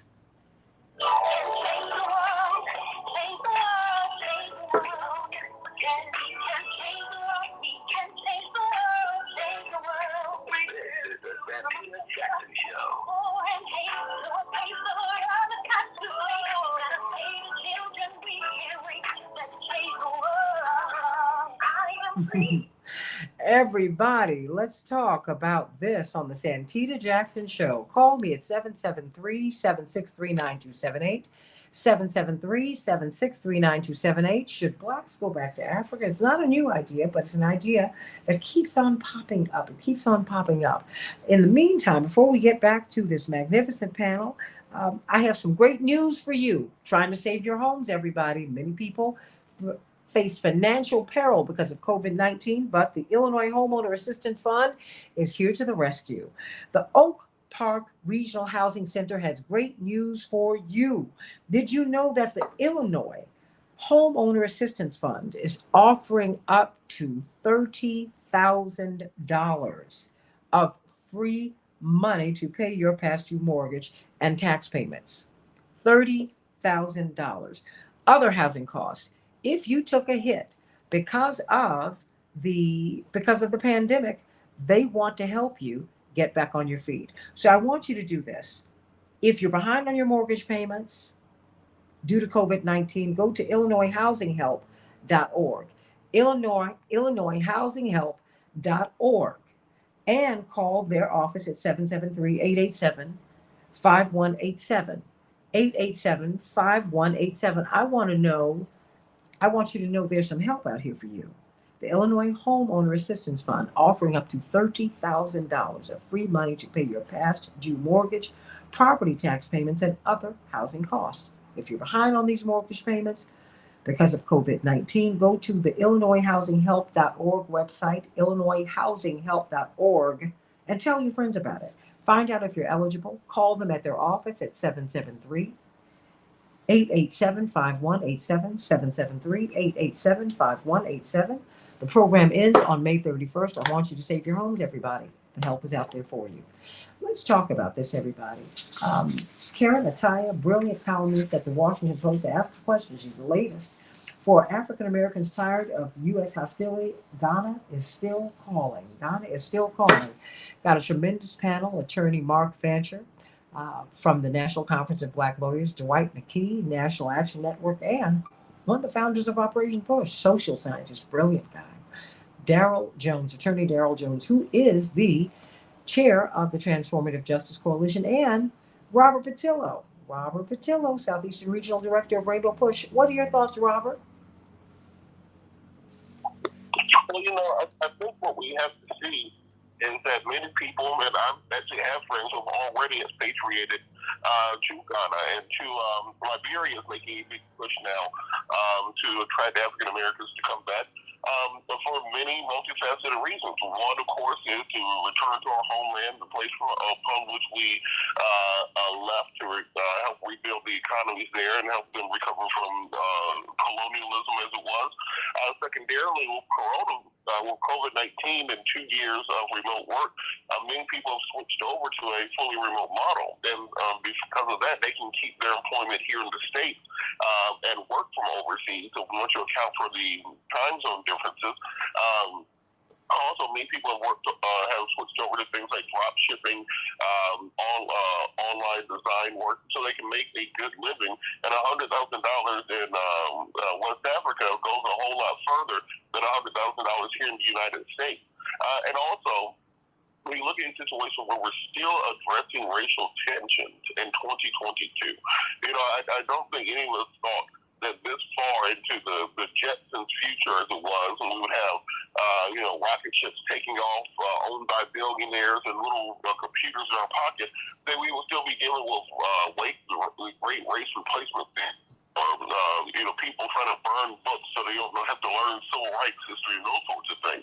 And people are simply tired of the continuous grind that white supremacy has on you on a daily basis, and want to go to a tropical habitat where they can be with their people. So, not saying that I research this every couple of days, but I think it's very attractive to many people, the idea of not having those stresses that you have in America, and in being able to simply restart and build from the ground up. So we're going to see many more in the professional classes over the next several years returning to West Africa. The West African governments want us to come, want us to bring our entrepreneurship or economic ability there. And Nigeria, for example, is one of the world's leading fastest growing economies. If you look at where real development is going to be going on in the latter half of the 21st century, it's going to be in West Africa, led by Nigeria. It's going to be in Southeast Asia. It's going to be in the quote-unquote developing world. That means European nations now, without the colonialism and neo-colonialism to prop up their economies, start descending. You're going to see those nations rising. So it might be the time to invest on the ground floor and get in there now while the getting is good, and then see our homeland and our brothers and sisters rise up with our help. Everybody, I want to know what your thoughts are today. Call me at 773-763-9278. Attorney Darrell Jones, your thoughts. Good morning, Santita. I listened to all that Robert says and that Mark says, and of course, I think that they're both on point on a lot of various issues. But, one of the lines that Karen writes in the column, Ataya writes in the column that just really jumps out at me is when she says that America is all too content to tolerate the stench of Black death. And she, at that point, is talking about, what has happened historically here for the African American in our experience, and it's that toleration of the stench of the Black death that I think raises the ire, raises the issue that both Mark and Robert speak of with African Americans, saying, if you're not going to be bothered by what's happening to me, I need to go to a place where I'm appreciated. And, I think it was Maya Angelou, right, who said, God gave us traveling shoes, and if Black people choose to use them, so be it. So, a lot of that is sort of the undergirding of what's happening. And so when we take, Karen's article, Ataya's article, and we understand the history of what the Black experience has been in America, certainly the consideration of returning to the motherland is certainly something that sounds warming. But in addition to that, we then have to take into consideration what you're leaving, your family, your familial relationships that you have here, which you've established and pushed and makes up so much of who you are and has really developed who you are as a person. Are you ready to pick up and leave everything? The other side of that has always been to stand and fight for what it is that you believe you are entitled to, that you are invested in this country and you're not willing to simply pick up roots and leave it. And I think that's a very, significant argument that's there. I can tell you that's, certainly partly where I fall at this point in time is that I'm not going to run from a fight. I'm not going to run from a difficult situation. I'm going to push to make it the best that I can. I believe that, a lot of, and sometimes I refer to some of my Jewish friends that go to Israel and for that comfort and the feeling and the support of their country, etc., but return to the United States or return to whatever country it is that they're living in. So, although they may be living under that threat, they also have the peace that exists when they go to Israel. I think that something similar would be also here, whether it's Ghana or Nigeria or wherever that you find that, you call that home, that you go to that place where you just completely have the feeling that Mark Fancher was talking about, that you don't feel as though you need to look over your shoulder. You don't feel, you don't get excited because a police siren comes on or anything like that. For me, African Americans, it's difficult to even imagine having that type of experience. I know myself when I was in Uganda, when I was in Nairobi in Kenya, that experience was there. But at the same time, there was a yearning to return back to the United States because it is my home. It is the country that I know, and I do want to work to push to make it as great as it can be. Is there a lot of problems? Of course there are a lot of problems. We're dealing with the critical race theory, the book ban, all the anti-Obama, the Proud Boys, the displacement theory, the Unite the Right, all of that. And then you add to that just, yesterday or last week, you have an ad that appears in some private school in Michigan that's telling the biology class to pick out the gallery of photos between apes, monkeys, and lemurs, and there they have President Barack Obama on one of the rows. So is it there? Yeah, there's a lot of racism that's here. There's a lot of tension. There's a lot of stress. There's a lot of physical issues that result because of those things, particularly for African Americans. But at the same time, I think that you pick your place in the motherland. You go, you stay, you love it. You come back to your home country of the United States where you've been born and raised, and you fight to make the change. I mean, that's where I fall on it. I understand, the arguments that are being made, but I do believe in standing and fighting for the country that my father, my grandfather, and everyone else has fought in the wars to protect the country and to give me the opportunity to have the best that I can and do the best that I can. And a lot of us we have a lot of different perspectives, which is why you all are here today, and I'm so glad that you're offering them. Let me go to you, Dwight McKee. Your thoughts. Because when I first shared this with you, you wanted to know who wrote it. Why did that matter? Well, because you have a different perspective when you're going in the country as opposed to you come into the country from the outside. Du Bois, who we spend a lot of time talking about today, wrote a book. The name of the book is The Souls of Black People. A lot of people think the name of the book is The Soul of Black People. No, he's not talking about black people's soul. It's the souls of black people. And what he's talking about, what he identifies is this bifurcation of the black soul, that blacks who were born in America has this duplicity where they are African in their ancestral relationships, but they are raised and born in America. The African-American moniker lingers over you, and you really can't decide what part is African and what part is American. And you're really kind of a hybrid. And so your allegiance goes both ways. You really become culturally and spiritually schizophrenic. And so in his approach to trying to resolve that, which he did finally resolve by going to Africa, he says that there's a spirituality in the depth to the black experience that exists no way in white America, and yet there is allegiance to white America, even though they treat us like orphans, that really defies logic. It's more emotional, and the same spirituality that makes us unique is the same spirituality that binds us to our oppressor. I personally think that because we did build a country, the country is an obligation to us, and it would hurt me to know that we've left this, all that we've built and our ancestors have built, to somebody else who comes over and reaps all the benefits of the work that our people never got paid for and to do, like it's what seems to be happening now. And yet, I think Africa needs our talents and our skills and our experience to help it grow. So there is an obligation I feel like we have to Africa.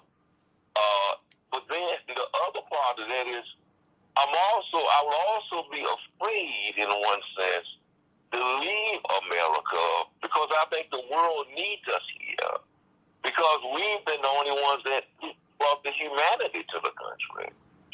America without us becomes a Roman Empire and a threat to the world because there's no buffer for them. Dr. King always said that he thought that God sent us over here not as slaves but as missionaries. And our whole role was to civilize America. Mm-hmm. George Clinton said that our role was to put on the one and to shoot him with the mop gun and restore the pump.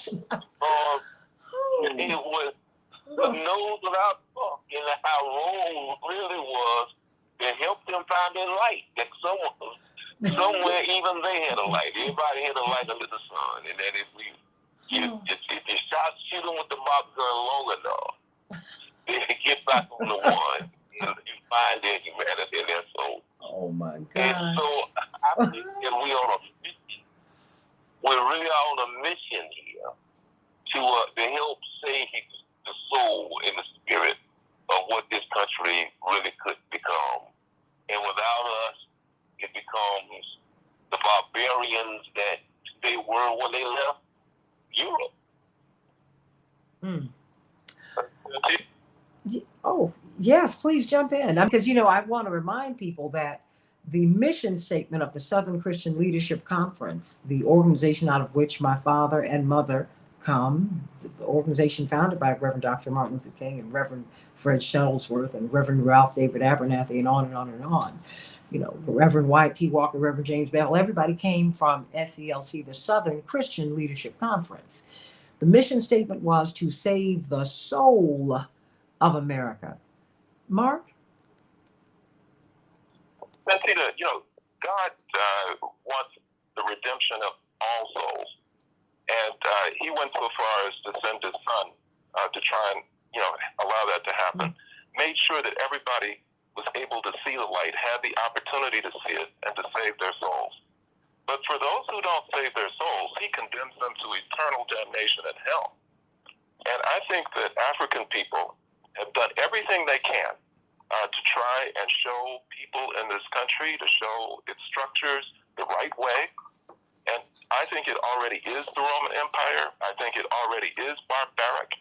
And I think it's time. We've done all that we can do. I think it's time. If they want to perish, if they want to burn, let them burn. Because in helping to protect the world from, what is an evil empire, the U.S. really is, the best way to do that is to check it, to establish Africa as the premier superpower in the world that does have the experience of having been enslaved and colonized and brutalized and can show the world a better way and to protect the U.S. from doing this. I have done work over the years with the All-African People's Revolutionary Party, which looks at the world through a dialectical lens and understands that good and evil cannot coexist. One must come to dominate the other. And when we're looking at something like the United States of America, we can't be schizophrenic. We have to decide whether we're on America's side or whether we're on Africa's side, one or the other. And right now we're faced with those kinds of conflicts. The United States military is in Africa right now with the U.S. Africa Command, militarizing the continent so that all of the things that we're talking about in terms of Africa's future will never come to pass. Because the design of the U.S. is to ensure that Africa is locked down forever and under the control of the U.S. empire. We can't sit on the fence there and say that we kind of like America and we kind of like Africa, and so there is only one choice that we can make. And if we don't physically leave America, we have to make the decision that we're going to leave it politically, we're going to leave it economically, we're going to leave it culturally, and we're going to leave it spiritually. There is no straddling the fence here because the U.S. is at war against our homeland. And for us to say, well, we want to try and continue to help build up a country that's trying to destroy our homeland makes no sense whatsoever. And we have to make a decision here. And it's hard for people to accept because they say, I know my family's been here, we built up, we've contributed so much. Yes, but look what they've done with what we've contributed. We have to draw the line. Robert Patel, yes? Just kind of echoing what Dwight said, we have to remember, what about them say? Says on guard, defend yourself. We're moving right around. We're in danger, so we got to do our box gun. So I think Dwight hit it right on the head that it's time for us to defend ourselves, to stop trying to fight here for somebody who after 400 years, if they don't love you by now, they ain't gonna love you. It's kind of like when you're in that dating phase of a relationship, you're waiting for him to propose, and now you're getting gray hairs waiting on him to propose. Now you're gaining weight waiting on him to propose. And so you got to realize that man ain't going to propose to you. He ain't never going to love you no matter what you do. Look at Khloe Kardashian and Tristan. Black folks in America over here looking like Khloe, while America over here cheating on us with Ukraine. So ain't nothing wrong with this going on back home where they like us, where we got the fufu, we got the igisi, we got the okra soup, we have land, we have water, we have.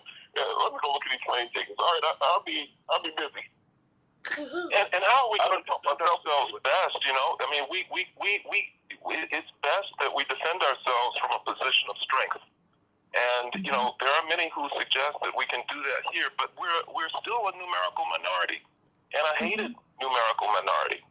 Whereas if we work very hard to consolidate Africa's power, if we manage to transform Africa from being a neo-colonial continent, which is still dominated by external forces, corporate and otherwise, governmental, foreign governments, if we transform it into a freestanding, independent, and unified socialist continent that has the largest military in the world, that has the strongest economy in the world, that has more diplomatic influence than any place else on the planet, that's defense.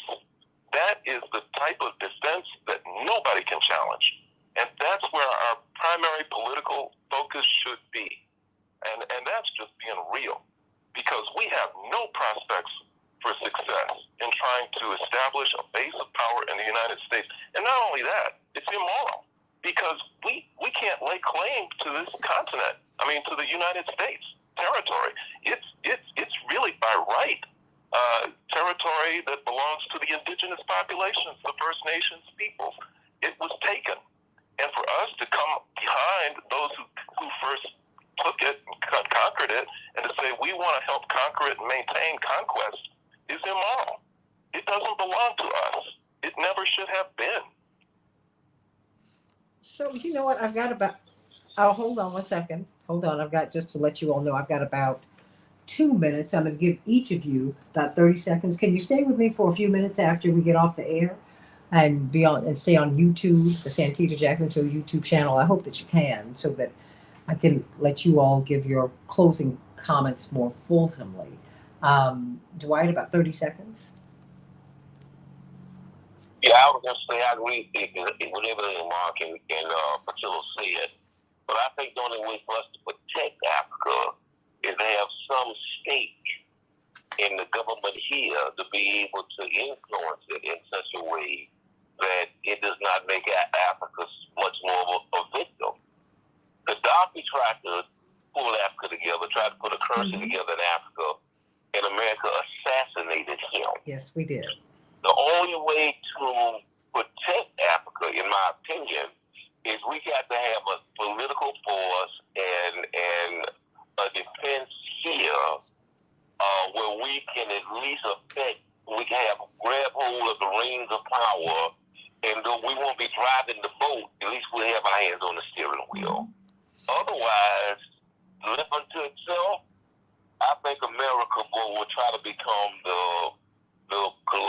recolonialize the world and becomes the imperial force of the world. I think that's the mentality here. And the only thing that's stopping it from doing it now It's us. is us. It's us. It's us. And I will say this, everyone. I hope you'll stay with me. Well, well,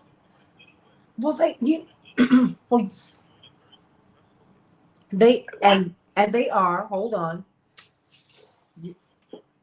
Well, no, We'll never do it here.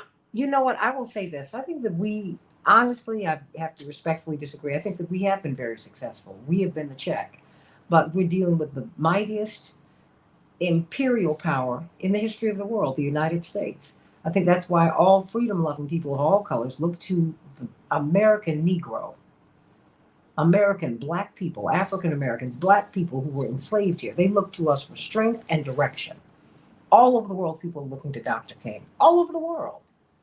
When Lula da Silva wanted to become president of Brazil, he said, Jesse Jackson, I need you to help me to rouse this giant of a people in this black country, the blackest country outside of Africa, Brazil. I need you to help me to do this. And I think that we've become a new thing in America. I hear Miss Santita, I hear everybody. We've become a new thing.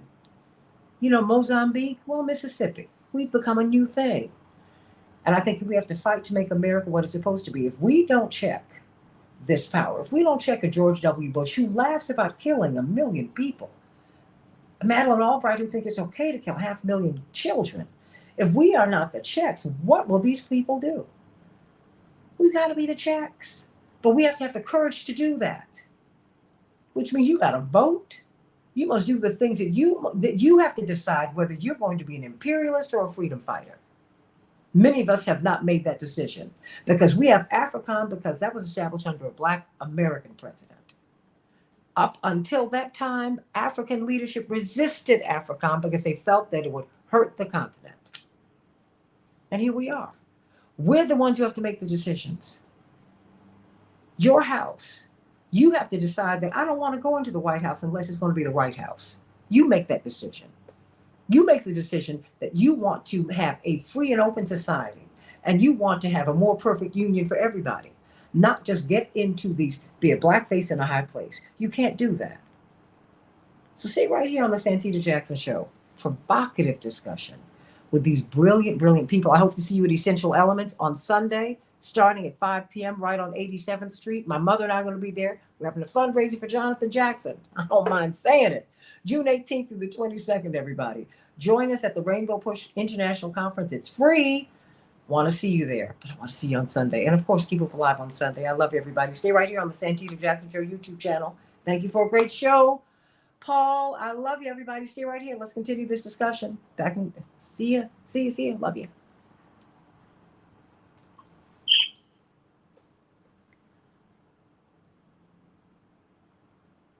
Okay, you all keep on going because I'm loving the perspectives here. The Mark, I'm sorry, I had to get out. I had a hard out because of my affiliates. But Mark, Dwight, you all want to continue? Yeah, I'll be quiet for a second. I was just talking over people. No. It's a conversation, Mark. Come on. That's why you're here. Yeah.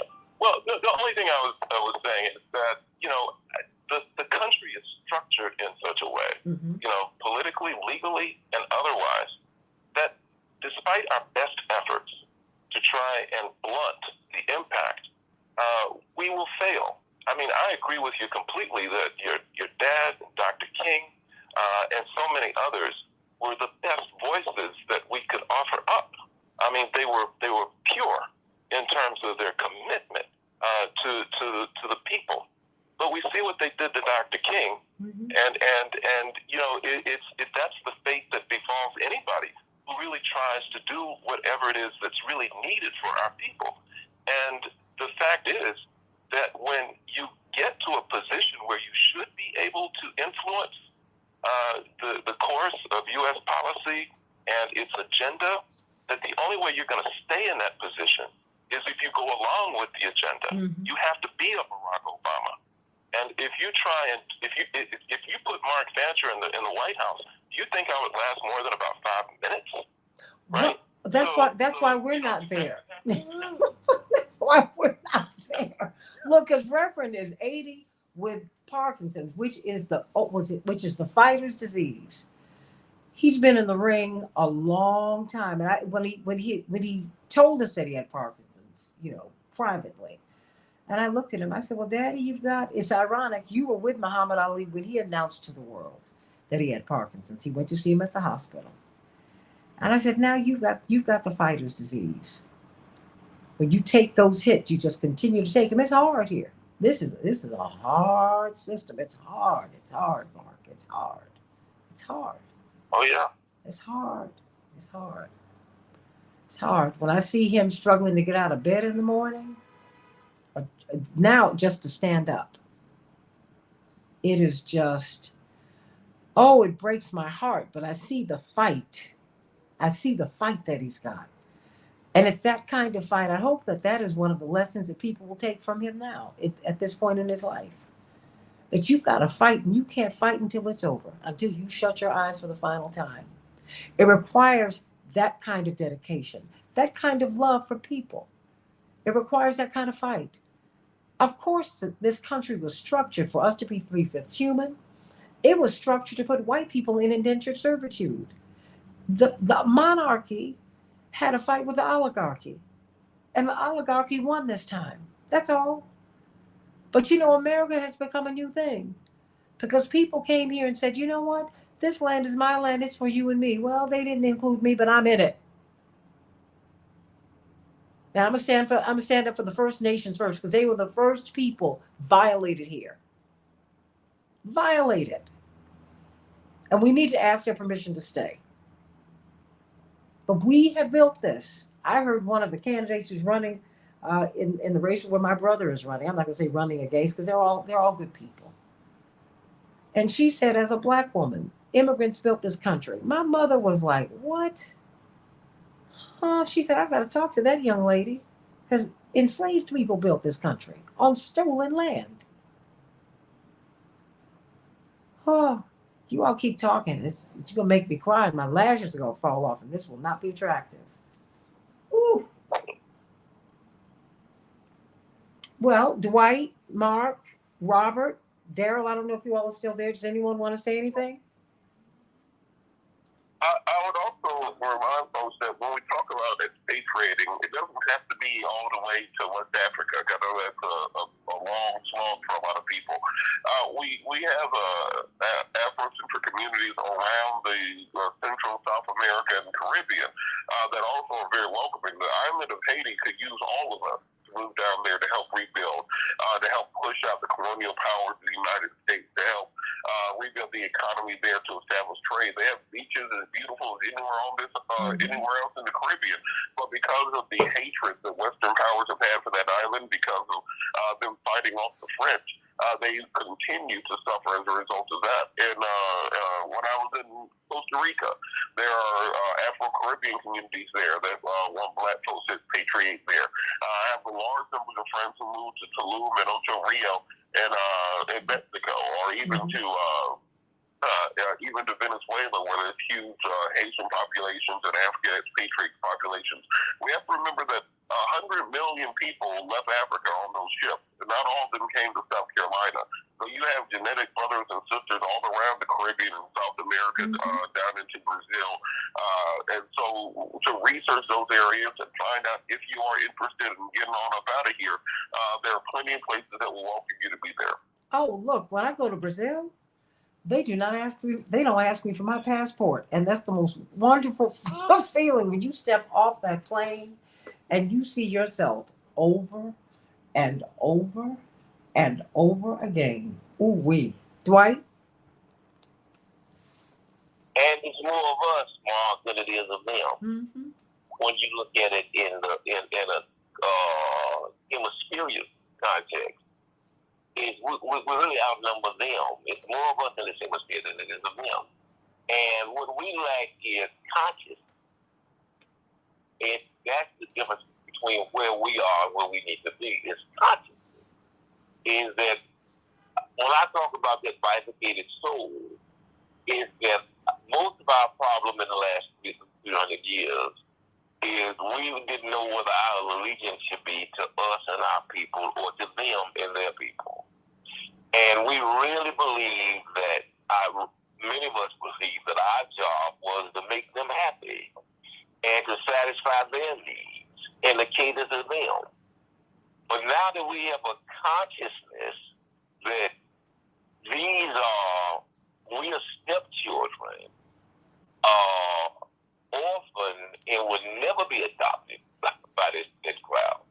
That these people, that many of them that really hate us, and if this really is a war between good and evil, and many of us are now choosing the good side and see them as the real evil side rather than swept up in the hype of, My Country Kids Will Be and Superman and Land of the Free and Brave and all of the propaganda that we were raised on. Then we can turn it into a fight. And we can really we can overcome. It's 100 million blacks in South America. I think it's 60 million in Brazil alone. We can, with the right consciousness, overcome it and use this hemisphere for good. America has the capacity, if it is steered in the right direction, to revitalize it. We have to make it do that. It has the resources, it has the proximity, it has the obligation. We can force it to do that if we have that consciousness. Because the last thing Parliament that George said is that if you free your mind, everything else will follow. That ain't quite how he said it, but his point was. Thank you. Well, I think, I am where everybody is with just a very subtle difference, which I will try and explain. I personally don't leave because I'd love to. Africa's beautiful. I'd love to. But it's just like in the movie Sankofa, where the rebellious Shango said that he wasn't going to run away because he didn't want to leave his people behind. I too want to fight here, but not for the purpose of trying to redeem America. I want to fight here to help my people survive America. And I want to fight here to help my people to become more conscious of the fact that the strategy that they will need to liberate themselves does not rest within the structures that have been created by our enemies. It does not rest within an economy which has been designed to keep us enslaved. And that our strategy has to be one that is focused on empowering Africa and making it independent. And that we have to declare a personal allegiance to Africa over America, which is something very difficult for people to do. So, in the sense that we want to fight here and we want to stay here, I'm there. But it's just a question of what we're fighting for. And what the focus of that struggle is where, I may differ a little bit with some of the things that are said. But I think that even I think that even the slight and sometimes the broad disagreements, I think they're healthy. this is a discussion that we need to. I think it's a discussion that we need to have. I don't have a problem with where you're coming from, even with the slight differences I have with it. I'm like, let's have this discussion. The more we hash it out, the more we can work it out. Because for me, when I see, when I look at, because when we were in South Africa and we bumped into one of President Gaddafi's closest allies, and you could still feel the pain of the killing of Muammar Gaddafi because they killed him in such an ugly way. Killing is always bad, but they wanted to do by killing him the way that they did, by sodomizing him with a gun, with a machete. They were trying to do that to the Libyan people because they dared to be free. And I'm with Dwight. We got to be in the United States to check that stuff. And we cannot fall for this foolishness the next time, so that if you have another blackface in a high place, well, we tolerate it and say, well, it's okay because he's no, it's wrong. That's why I said to Malcolm Nance on this show, and God bless him as he is in Ukraine. I said, Malcolm, we differ because I'm not an imperialist. I'm not. I'm not with that. I don't want to look. I don't want to be in the White House and keep y'all in the fields. I want to end slavery. Many of us don't want to end slavery. We just want to get out the fields. I'm not with that. I want slavery to be over for all time for everybody, period. But for this to work for us, Santita, we have to see America the same way these other ethnic groups and nationalists see America. Yes. Exactly. They see America as a means to an end, not an end unto itself. If they come over here with an express intention of making America work for their motherland. Mm-hmm. And so the reason that Ukraine has the kind of relationship with America that it does have is they see America as a means to an end. That America's role is to help them preserve the Ukraine and make the Ukraine survive and work. So when they send the Ukrainians over here, they don't become quote unquote Americans per se. They become Ukrainians in America that's using the resources of America to take back and strengthen the Ukraine, which is why we can give them $40 billion to protect them. We see America as an end unto itself. So we're trying to be Americans, per se, rather than Africans in America, who see America, the role of America is for us to be able to take these resources and reinvest them back into those people affected by the diaspora. It's a consciousness. It's a mindset.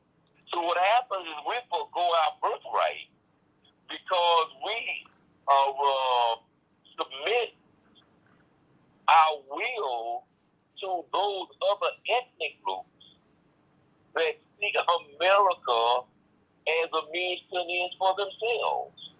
And so we join that parade. So Malcolm Nance will go to the Ukraine to fight for the Ukrainian liberation, as opposed to going to Uganda, fighting for the Ugandan independence, or going to Haiti trying to fight for independence from France. Mm-hmm. That's the breakdown. It's how we see our role, and because we're so intent on endearing ourselves to the slave master, fighting for their interests, rather than finding our own interest and fighting for it. If we only did that, then America would work for us and for Africa. In lieu of that, America only works for the French, the British, the Ukrainian, the Chinese, but everybody else that we subject ourselves to.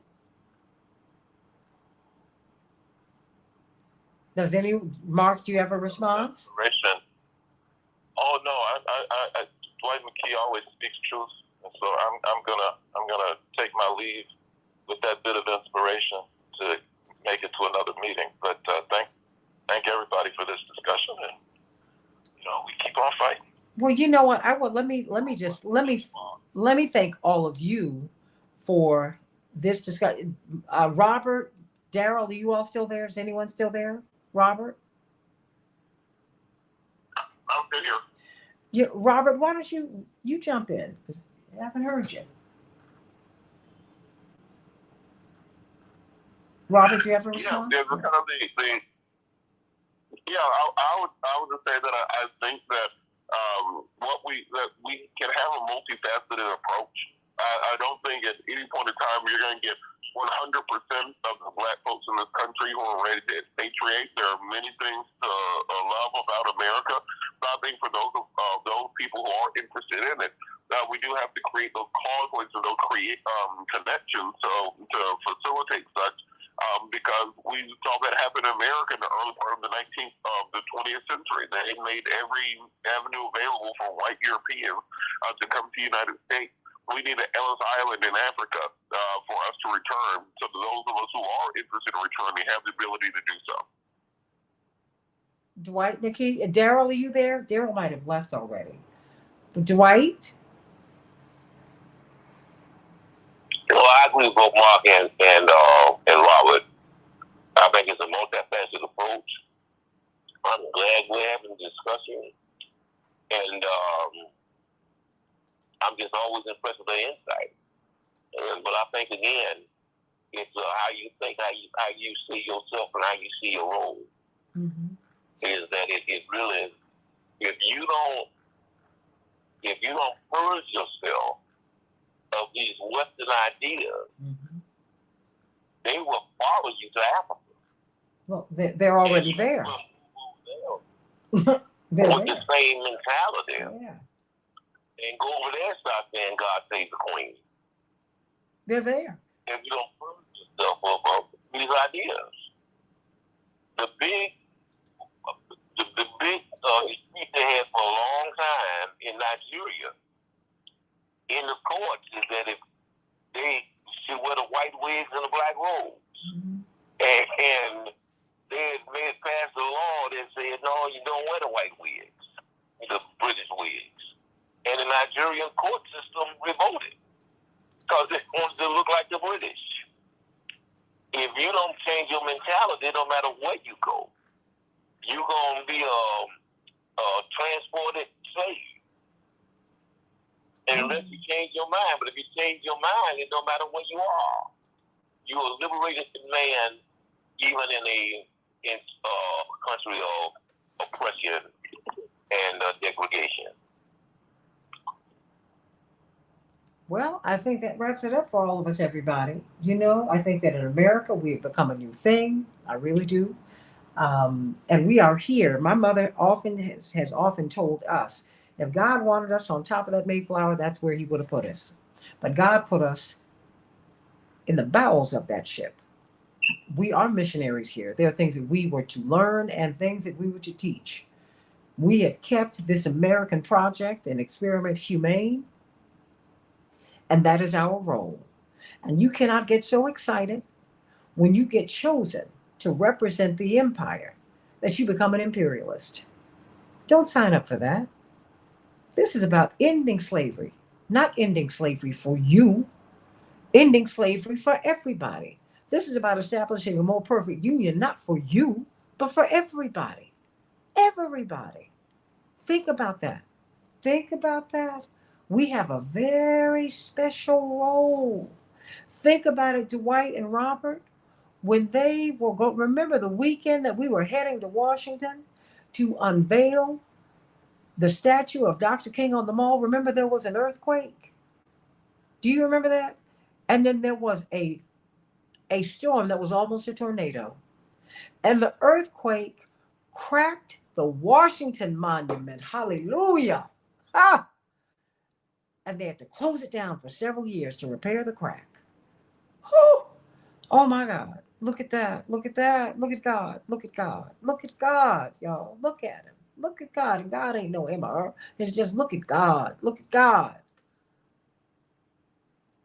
There's some things that we've got to do. We've got to make this project humane, and we got to make it humane. We got to make it right. We've got to save the soul of America. The house is on fire. Be the fire person to put the fire out. Don't jump in the building and enjoy the party. You will get burned up. All this wickedness we have out here, all this immorality, and I'm calling it what it is because that's what it is. It's wickedness and immorality that we're drowning in this mess. Who else is going to stop it? With compassion, but with firmness. When you see Dr. King's statue on that mall in Washington, his arms are folded and he is not grinning. He is looking at us and telling us to get right.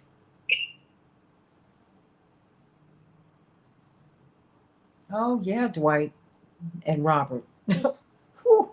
That earthquake came, an earthquake in Washington. Do you hear what I'm saying to you? And it cracked the foundation of the Washington Monument. Oh, hallelujah. Oh.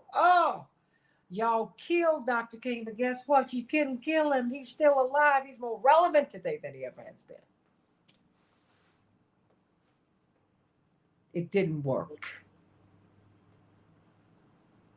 And the ancestors are crying out for us to get this right. The ancestors are crying out for us to get this right. So let's get it right.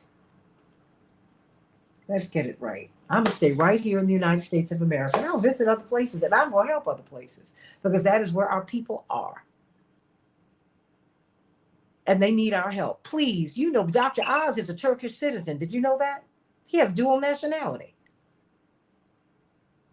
Now, I don't know if you should have dual nationality and be U.S. Senator because I got a problem with that. Dual citizens, dual nationals serving in elective office. I do have a problem with that.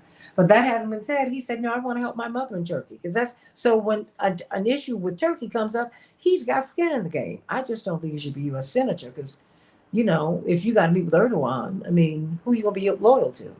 You know what I'm saying? But that's another conversation for another day. Dwight, Robert, you all have anything else to say? That's all for me. Yeah. Did you know that he was a Turkish citizen? I did indeed. I voted in their election. Yeah. I said, wow, wait a minute. I think I'd heard that before, but I missed it. I'm glad I got reminded. Mm-hmm. Yeah, they brought up during the campaign. He said, well, I'm not active in their politics. Please. Okay. All right. As some of my friends say, baby, bye. Okay. That does not work for me. That really does not work for me. I don't agree with that. I think that, you should not be a dual national to me and serve in elected offices. Ron was in his Israeli army. Huh? In the Chicago. Yeah, I don't Rahm agree. Emanuel was in the Jewish army, No, Israeli army. Israeli. That having been said, in Chicago. yeah, I'm saying just generally. I don't even have to get into specifics. That covers everybody. I don't agree with that. Not at all. I'm saying that's what I was talking about. Mm-hmm. That other people see Americans as a means to an end. Yeah, they don't see Americans as a means to an end. And you know what? And I see, and I think that's where we disagree. Not you and I, but that's where I disagree. America's it for me. America's it, and I want America. I want America to be right. That's it. I can't say anymore. No, I want this. I want things to be right. And whoever because dual loyalties that's tough, and I don't agree with that. But here we are. And, I'm not active in their politics. I mean, what are you talking about? What does that mean? I don't know about all that. But that having been said, it's been my pleasure to speak with you wonderful men this morning. I hope that you've enjoyed the conversation. I saw this and I said, well, I think we need to talk about this today. And a lot of people felt that we needed to talk about it. So, what did you say, Maria? You said you totally agree. The U.S. does not recognize dual citizenship. I'm a U.S. citizen and a firefighter because this is my home. Yeah, this is my home. Oh, thank you, D. Ray. Thank you. No, this is my home. This is my home. So I mean, I'm not. America is not a means. You know, this is not a means. Not a means. This is it. That's right. And you're right, Betty. We need to be firefighters. Put the fire out. Put the fire out. Put the fire out. Make America right. Have a country in the world where all of these. I mean, we're going to have. Let's make America a beacon unto the world. People ought to be able to come here and get the best health care in the world. People ought to come here and see this is the way a country, oh, on its best day is the way it's supposed to function. And it cannot do that and be an empire. You can't do that. You can't do that. You can't be an empire and be free. You can't do it. It just doesn't work that way. Does it, Dwight? It shouldn't work that way. Well, again, you have to deal with what you're dealing with. Okay. The reality is it was set up as an empire. And we can fight to make it, a less functional empire. Mm-hmm. But I'm with Mark on that, boy. It's designed to be an empire. It's set up to be the biggest military in the world. We've always talked about that. I mean, the oligarchs and the monarchs had a fight.